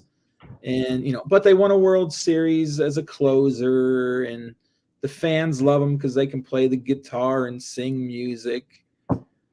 Come on, guys. I mean, we're not talking about an individual team Hall of Fame. They can put whoever they want in there. I don't care. Cardinals can put whoever they want in the Cardinal Hall of Fame. It doesn't matter to me. There's been some great Cardinal players come through here that were kind of dog shit. I mean, I don't want to say Bernard Gilkey was, but he wasn't a great player. But he's one that if they put him in the Cardinal Hall of Fame tomorrow, I wouldn't be pissed about it because he was a fan favorite back when he played. Ray Langford's in. Ray was my favorite player as a kid. I loved watching Ray Langford play. Called, as I got older, we called him K Langford because he struck out so damn much, but he hit a lot of home runs. Most did back then, though. You either hit, they hit the home runs or they struck out. I mean, the Vaughn brothers were great at that. Mo and Greg Vaughn were great at that. There is one player I'm surprised the Cardinals never put in the Cardinal Hall of Fame, and that's Tom Pagnozzi. I really thought they would put him in because, again, terrible hitter. But all throughout my childhood, he was their catcher. And I always remember my grandpa complaining when he came up. He's like, oh, he's terrible. He can't hit the damn ball. And he never did. But the fans loved him because he was a good defensive catcher. He was a good defensive catcher. And I'm surprised that the Cardinals have not put him in. I really am. Yeah. We look at the guys that just missed. I mean, the only guy that truly just missed the cut was Billy Wagner, Billy the Kid, and it was 73.8% of the vote. For those that don't know, you need 75% to get in. A lot of people think that it was 5 votes. He was 5 votes off from getting in the Hall of Fame this year. Where is he in the rankings of all-time closers? That'd be where I'd look because he was a closer his entire career, wasn't he? Yes. I mean, he, interestingly enough, he had 422 saves over almost 1,200 strikeouts, a 2.31 ERA, 7-time All-Star, and he was a part of 1 combined no-hitter. As far as, it's like as far. What's that? It's tough for closers to get in. I was going to say, as far as saves leaders go for closers, I mean, when you look at the top 5 for saves, it's John Franco, K-Rod, who K-Rod actually got 7.8%. Lee Smith, Trevor Hoffman, and Mariano Rivera. See, to me, So Mariano Rivera is a shoe-in. He should have been in. He's in. But, Mariano is a definite Hall of Famer. Lee Smith, I don't think Lee Smith is a Hall of Famer. I'm sorry. I watched him here in St. Louis. I watched him when he was a Cub. He was a big, goofy son of a bitch who could throw a fastball. I don't think there was anything special about him. He just stuck around long enough to get a bunch of saves. I mean, honestly, I don't see why he's in the Hall of Fame. But could you say the same about a hitter that stuck around long enough to get a bunch of hits? Absolutely. Okay, I'm saying it because, like, I look at it. Yeah, he played 18 years. He was the first pitcher to get 400 saves in a career, and he held the record till Trevor Hoffman broke it. But I looked at it where I'm like, there are players that stick around for the sake of. I mean, nobody says here, I'm just going to play so I can get this record. But some people just keep playing, and they happen to get it. I mean, think about it. If you're a power hitting outfielder and you play 20 seasons and you finish with 450 home runs and you average 85 RBIs a season, that's going to put you probably close to 2,000 RBIs. Are you really a Hall of Famer? I mean, if you average out those home runs, that's a little over 20 home runs a year. Is that Hall of Fame worthy? I mean, that's what you got to think about. I mean, yeah, you could play 20 seasons and have really nice totals, but maybe you're only a 240 hitter, So well, and that's for guys like, I think, Julio Franco. Yeah, guy who's never going to make the Hall of Fame. I think he's already been off the ballot. But he played, I believe, almost 25 years in baseball. Yep. I got another for you, and this one wasn't even on. I'm not even including the players that were on this ballot because this guy's on the Veterans Committee now. Tommy John. I'd put him in. You would? I would put Tommy John in because he qualifies for me for the two main reasons that I would put somebody in the Hall of Fame. And I mean, first, he had 288 wins, a 334 earned run average, over 2,000 strikeouts, over 2,200 strikeouts. And on top of that, he did play for 26 years, one behind Nolan Ryan for all time for a player.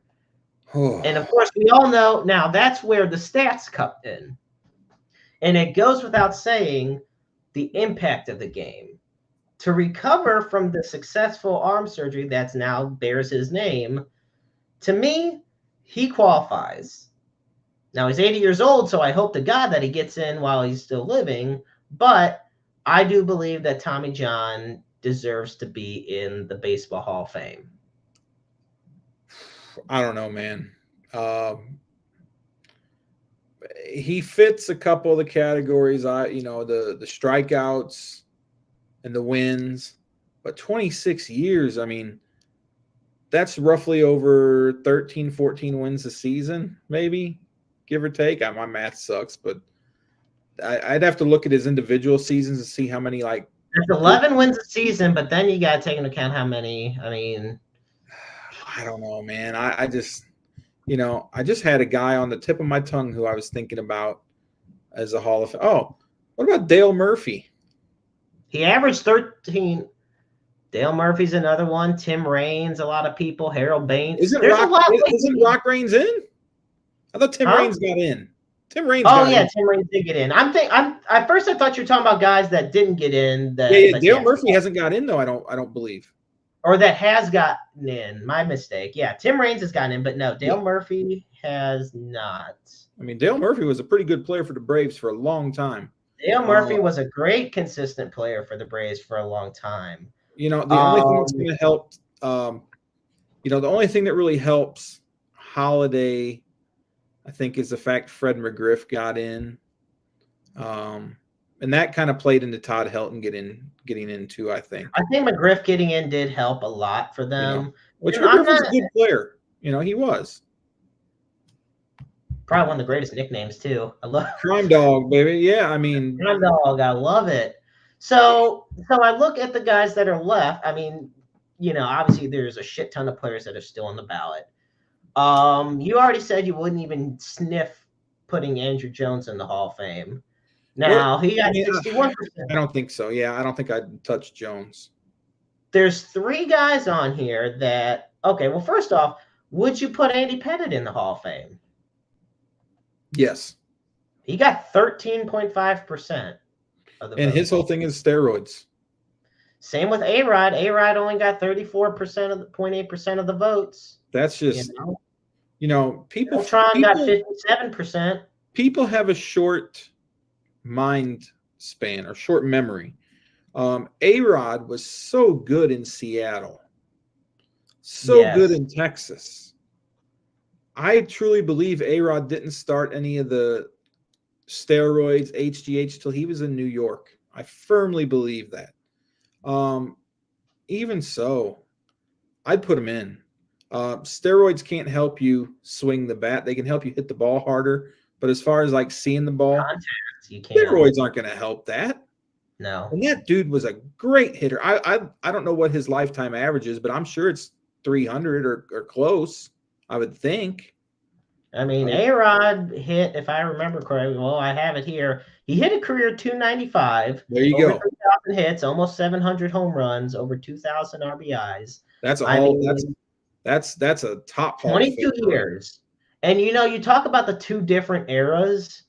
I look at, you got your Mariners/Rangers era of A-Rod, and then you got the Yankees era. Yeah. Look, for me, it's obvious. You got the Pirates era of Barry Bonds, and then you got the Giants one. And we all know he was juicing up in San Francisco because he was a big dude then.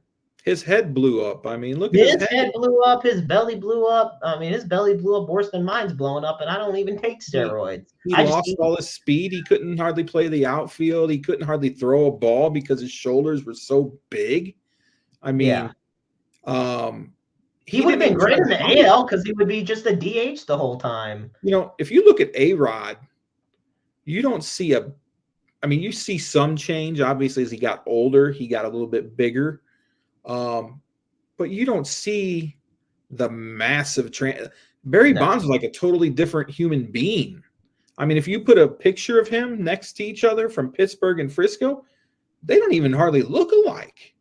Right. You wouldn't believe they're the same person. No. I remember I read a story saying that they had to special order his hats because when they traded for him or he signed, however he got there, he was wearing like a 7.5 hat. And after McGuire broke the record, his head blew up to over a size 8. They had to special order hats for him because his head got so big from pumping that shit into his body. Well, here, for those that don't realize it, this is what it looks like. Yeah. They don't even look like the same guy. I could not tell you. He looks like, on the left, he looks like Alfonso Ribeiro from The Fresh Prince on the left. Yeah. You could not tell that those 2 guys are the same exact person. No, they really don't look alike. No, it's crazy to think about. You have, and Barry Bonds on the left was one of the best base stealers in baseball, one of the best contact hitters, and he still hit a lot of home runs. But then you got the guy on the right, and that Barry Bonds absolutely crushed every ball he could hit. The problem was he couldn't do much other than that. But he could still, he still hit for a good average. He could still hit the ball well. And but what helped that to me, if you want my opinion, I think what helped that was that he was intentionally walked a lot. Yeah, it was. I think because with that, if you don't strike out a lot because you're walked a lot, and then when you do hit and you get home runs, it's going to boost the average. Now, I'm not saying that he has fake numbers, if you will, but I do just think it's because of how pitchers pitched to him that helped him maintain his career average of just, and look, I'm never going to act like it's not great. I mean, he hit 298, which for a guy that, and what breaks my heart, I'm going to be honest, he barely missed 3,000 hits. Yeah. That sucked. The fact he got 2,935 hits. The fact he didn't hit 3,000 on that, I personally, and look, say what you want about steroids, that sucks. And Craig, it's so good to have you tuning in, folks. We're tuning in to Roundabout Sports. I'm the Maestro Jeremy Karp alongside the Good Doctor. We're just talking about the Baseball Hall of Fame as Adrian Beltre, Todd Helton, and Joe Mauer got inducted. The Good Doctor feels Todd Helton and Joe Mauer shouldn't be in. I feel that Joe Mauer shouldn't be in. And it has nothing to do even with the year. Obviously, but once again, you get, I believe, 10 years on the ballot, and I feel it doesn't matter if it's your, first year or your 10th. You should not be. Joe Mauer probably shouldn't be a Hall of Famer. No. To me, he's a top. You could say he's a top 10 Twins player of all time, and you can make an art. Like, to me, Rod Carew the greatest Twins player of all time. But you can make an argument of where Joe Mauer ranks. But there was just a noticeable decline. You got catchers like Molina, Berra, Bench, Pudge, Piazza. There wasn't just it was kind of like, it was like this. They peaked, and then it was just slowly. Mauer went like this, and then way down, yeah. Right down. I mean, like you said, he was benched. They sat him. He was below 200. I mean, nobody wanted the guy. Is why, they're like, oh, he was a Twin for life. It's because nobody wanted him. They couldn't unload his massive salary that they signed him to when he stopped hitting. If you got a guy that's playing first base and he's hitting, 220 and you're paying him $13, $14, $15 million a year, nobody in their right mind is going to take that guy. So no wonder he was a Twin for life. So, spare me the, oh, he's a Twin for life BS, because we all know that the Twins definitely tried to move him at different times, but they couldn't find any takers. So, it's a joke. It really is. It's a shame. Do you think, Jeremy, that it has something to do with the fact that he's the only catcher in MLB history to win 3 batting titles? Do you think that, I know in the grand scheme of things, that's probably not significant for you. Winning a batting title's it's not an easy accomplishment by any means. So I think winning 3 of them was big in his case. But when did he win those 3? They were all like right in a row, weren't they? When looking at when he won the batting titles, because I believe his MVP season was, his MVP year was 2009. Yeah. And he won he won the batting titles in 2006, 2008, and 2009. And then you have my dad who's commenting, of course, and he feels, and he's a guy that watched Dale Murphy when he was playing. I did too. And, he lived in Atlanta around the time, and he says Dale Murphy should be in the Hall of Fame as well. Yep. So Joe Mauer, there was just that peak Joe Mauer time, the late 2000s, and then pre-2010. And I was a fan back then. Don't get me wrong. I loved the guy when he was killing the ball, and he was so good. But then he just dropped off the face of the earth. And I remember I turned on a Twins game one day when they were playing the Royals, and here he is at first base, and I'm like, this guy still plays. You never hear about him. That's how it was. You never heard about him until they made the playoffs, and then like, oh, Joe Mauer's at first base for the Twins. Whoop-de-doo. Now he's a Hall of Famer. It's like, I don't know, man. It cheapens the game. Like I said, it bothers me that you have absolute stud players like Pete Rose, like Barry Bonds, A-Rod, Roger Clemens, who, if what you about walk, Kurt Schilling? Well, yeah. If you walked into a store and saw Barry Bonds, Roger Clemens, A-Rod, and then Todd Helton, and then Joe Mauer. Oh, God. You'd say, Mr. Bonds, Mr. Clemens, Mr. A-Rod, who the hell are those two guys next to you? Because we don't know who they are. That's what I'm talking about. They were good players, but nobody to write home about. I mean, I thought Helton was a really good player. I don't think he's a Hall of Famer, though. I really don't. Okay. I mean, but, good for them for getting in. I mean, it's an accomplishment that they'll always have. They can always go look at their bus on the mantle in Cooperstown and say, see, maybe I was as good as Johnny Bench. I know I wasn't, but they felt sorry for me, so they put me. I don't know, man. I mean, I got two final questions regarding this Hall of Fame before we close it for the evening. Sure. The first question I have, when you go in the NFL Hall of Fame and in the Basketball Hall of Fame and in the Hockey Hall of Fame, you go in as you. Yeah. When you go in as into the Baseball Hall of Fame, you go in as a player of a team. Yeah. Like, you have a cap on that insignia. Mm-hmm. Like, they consider, like, it's weird. Bruce Sutter is considered a Hall of Famer from the Cardinals, but his cap is the Cubs. Right. Players have said they declined to have their cap from a certain team. I forget who it was. Somebody recently wanted his changed from the Expos to another team. I think it was Tim Raines who wanted that. Tim Raines who wanted his switched. So my first question for you is, should MLB keep this whole thing of you're representing this team, instead just say, hey, you're in the Baseball Hall of Fame because of what you did for all these teams. You are in for you, not as this team, not as this team.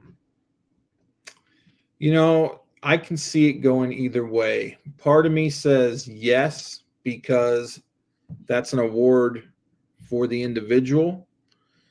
But then part of me says no, because one person doesn't make the team successful. You're there as a team, and they want to continue to promote it as a team sport, yet baseball is a sport that puts the individual player on the pedestal over the team. I mean, think about it. When you watch a commercial for professional baseball and they say the Cardinals are going to be playing the Cubs, they don't have the Cardinal emblem and the Cubs emblem. They have one of the players from each, the best player from each team up there on the TV. So baseball has kind of done it to itself by individualizing every player than rather focusing on each team. So I could see it going in. I think it should be the player's preference. If you get voted in, that should be one of the luxuries of being a Hall of Famer. So, that's my take on it. Okay. Lastly, anybody will tell you that when it comes to the player, when it comes to what he did on the field as an athlete, as a player, Pete Rose should absolutely be in the Hall of Fame. And he should probably have a wing just for him and all the accomplishments. Because, I mean, like, he was Charlie Hustle.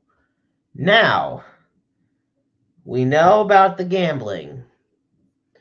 Then you have the misconduct that's come about and the comments that he's spoken out about it, because he says, quote, it was a long time ago, is what he said to a reporter. And of course, that's not going to fly. So here's the question. Now, there's also been rumors that,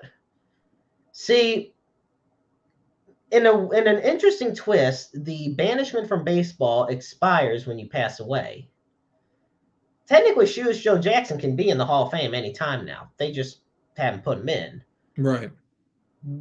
Do you see Pete Rose getting in the Baseball Hall of Fame? And if you do you see it happening while he's alive? He won't be alive.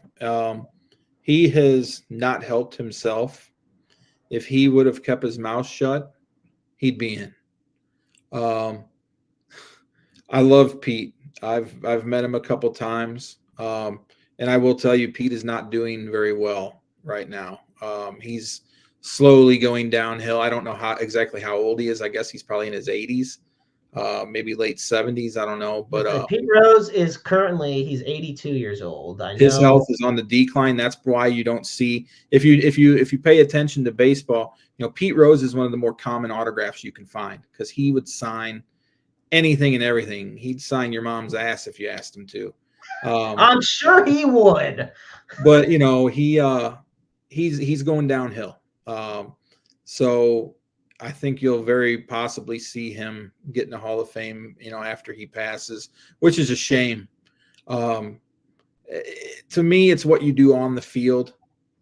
We have so many Hall of Famers who are less than stand-up individuals. I mean, as much as I loved Babe Ruth as a kid, he was not the best person. You had Ty Cobb, who was a terrible human being.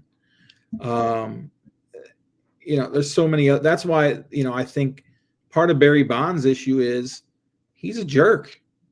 Let's face it. How many people have you ever heard say a good thing about Barry Bonds as a person? Not many. No. It's rare.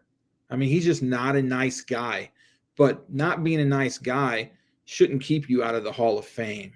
Not being a or being a tried murderer shouldn't keep you out of the Hall of Fame, which we know in the NFL it sure as hell doesn't, because OJ's statue's still there.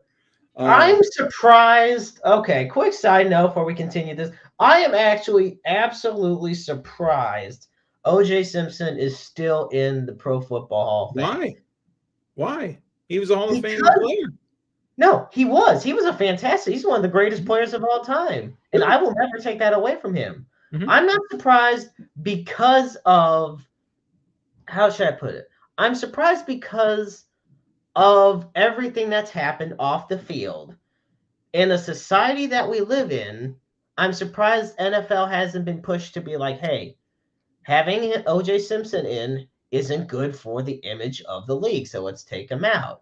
That's why. It's not because, looking back on it, maybe we shouldn't have it. I mean, no. It's just because of where it's like you said, because of anything, while we're going to, for the rest of the time, determine if he was guilty or not. We all know he stole all that memorabilia and did all that attempted kidnapping and everything. He was convicted of attempted kidnapping. Yeah, he was convicted of that, and that was plain obvious that happened. Yeah. But you mentioned a lot of guys. Look at a lot of the Hall of Famers from the early days of baseball.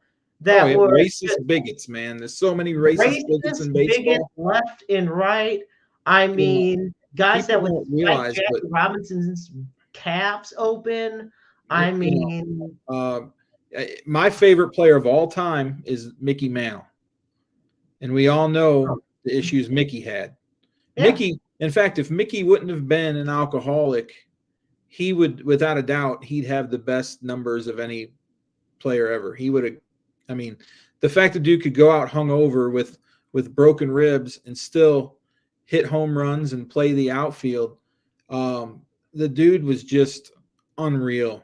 And you talk about the older players. Baseball back then was one of the most racist sports there was. I mean, think about before Jackie Robinson came along. I mean, they were very racist, and some of them guys are Hall of Famers. So you can't keep a person. And as far as OJ goes, I will say this: if that were to happen today, he'd be out, because you'd have all these people picketing the Hall of Fame with their signs saying, oh, he killed 2 people, blah, blah, blah. We don't want him in the Hall of Fame. It's not appropriate. Just Ray Lewis got in. I mean, well, that was a different time too. I mean, think about it. I'm saying post-Me Too movement. Okay. Yeah, I was going to say, Ray Lewis got in. It's fairly recent. Now, personally, I think Brett Favre's an absolute prick. But Brett Favre was a wreck of a human being. Okay? He's a wreck of a human being. He's an absolute prick. And I feel like I've said this. This is the 76th episode of this show. I feel like I've said this so many times, and I'll probably I don't know when I'd stop. But until he does something to prove me otherwise, let's put it that way. I mean, he But stole money from a charity, didn't he? I mean, he laundered stole money. millions of dollars from Mississippi charities and welfare. I mean, come on. Like, what? But he was So, a hell of a quarterback, so he should be in the Hall of Fame. right. It's Because not the Hall of Personalities. It's not the Hall of Good Morals. It's the Pro Football Hall of Fame. There's a reason Pat Tillman, who is the definition of a stand-up human being, has a statue outside the Hall of Fame. He wasn't an amazing football player, but he was a fantastic human being. Mm-hmm. Like, people talk about here, Sean Taylor, if his career lasted longer, I could see him being a Hall of Famer, but he's not a Hall of Famer because he did. It's tragic how he died, but he didn't put. All right. I got one more for you before we finish with the Pete Rose thing. Joe Delaney. Joe Delaney literally died saving 2 kids from drowning. Doesn't make him a Hall of Famer. Makes him a good person. Makes him a great person, but it doesn't make him a Hall of Famer. It's where you blur the problem in society today, and this is where it comes in with Pete Rose. You're blurring the lines of the athlete and the person. And sometimes they can both be great. Sometimes you can have a great human being and a great athlete. Stan Musial. Yeah. Willie Mays, Roberto Clemente, fantastic human beings, fantastic athletes. Then you got absolute shit athletes and shit human beings. Yep. And then sometimes you got great people, shit athletes, great. Pete Rose was a great athlete. Obviously, he's not the best human being, and he's not helped his case. But MLB is going to probably be the league that whenever Pete Rose dies, that next year they would probably induct him in the Hall of Fame. And that would be horrible. That'd be an awful thing. It would be a big move. That would just prove to me that Major League Baseball is kind of a joke. You look at, if I ever have to take, I'm never going to have a kid, but if I had a son and I would take him to the Hall of Fame and he would see the ball or the bat that Bonds used to hit his 73rd home run or to break Hank Aaron's record, and he'd be like, well, where's Barry Bonds' statue at? Oh, well, son, they didn't put Barry Bonds in the Hall of Fame because they said he used steroids and cheated, but they still recognize his home run records. To me, that is ass backwards. Either you're all in or all out. If you don't want to take Bonds as a Hall of Famer, then you shouldn't recognize his home run records, because it's a two-way street. You can't have it both ways, and it's disrespectful to Hank Aaron too. Yeah, and you want to know how this is the what I'll end it on. I think MLB sums up how they feel about steroid users and guys like Pete Rose perfectly. I don't know if in the current iteration of MLB The Show that it's like this, but in the ones I've owned in the past, if you look at the MLB records in the game and you look at career home runs, it says San Francisco Giants. And you look at the career hits and it says the hit count total, but it says Cincinnati Reds for the player. Anybody else, any other record that's in that game, it'll say that player's name. Yeah. But if just for the Giants, for Barry Bonds and Pete Rose, it's like they didn't exist. And that's not right. And it's not, and I like what you said about it. It's not fair to Hank Aaron, because if everyone's making a big deal about Hank Aaron should be the king of home runs still, okay, well then tell MLB to stop acknowledging Barry Bonds' record if you're not going to acknowledge Barry Bonds. You're not going to acknowledge Bonds as a Hall of Famer, which he is. Probably, if you put him in, one of the greatest Hall of Famers to ever play the game as a player. I mean, not many players' stats can stand up against Barry Bonds' stats. I mean, let's face it, they don't. But you have to decide. Either you're going to put him in and recognize his records, or you're going to keep him out and wash it all away. You can't have it both ways. That's not right. Because you're what it's saying is we're chicken shit to make a decision either way, because we know if we keep him out, you're going to have people like me bitching, being like, no. He played the game. He earned his right, no matter what type of despicable human being he is. And he's a jerk. Don't get me wrong. He is a jerk, but he earned the right to be there. And then if you put him in, you're going to have your softies. Oh, he cheated. He used steroids, blah, blah, blah.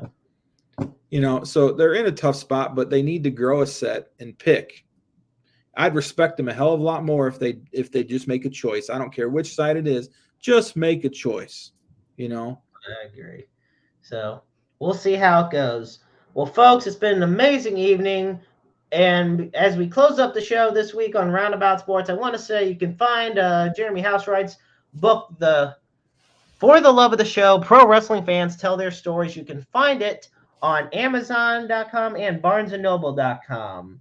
And on Amazon, you can get it for $11. It is basically a way, honestly, the book's fantastic. You want to hear the stories from the Good Doctor and from other pro wrestling fans, how they became in love with the sport of professional wrestling. This is the book. And the sequel's coming soon. And yes, he has made it clear there is a sequel on the way.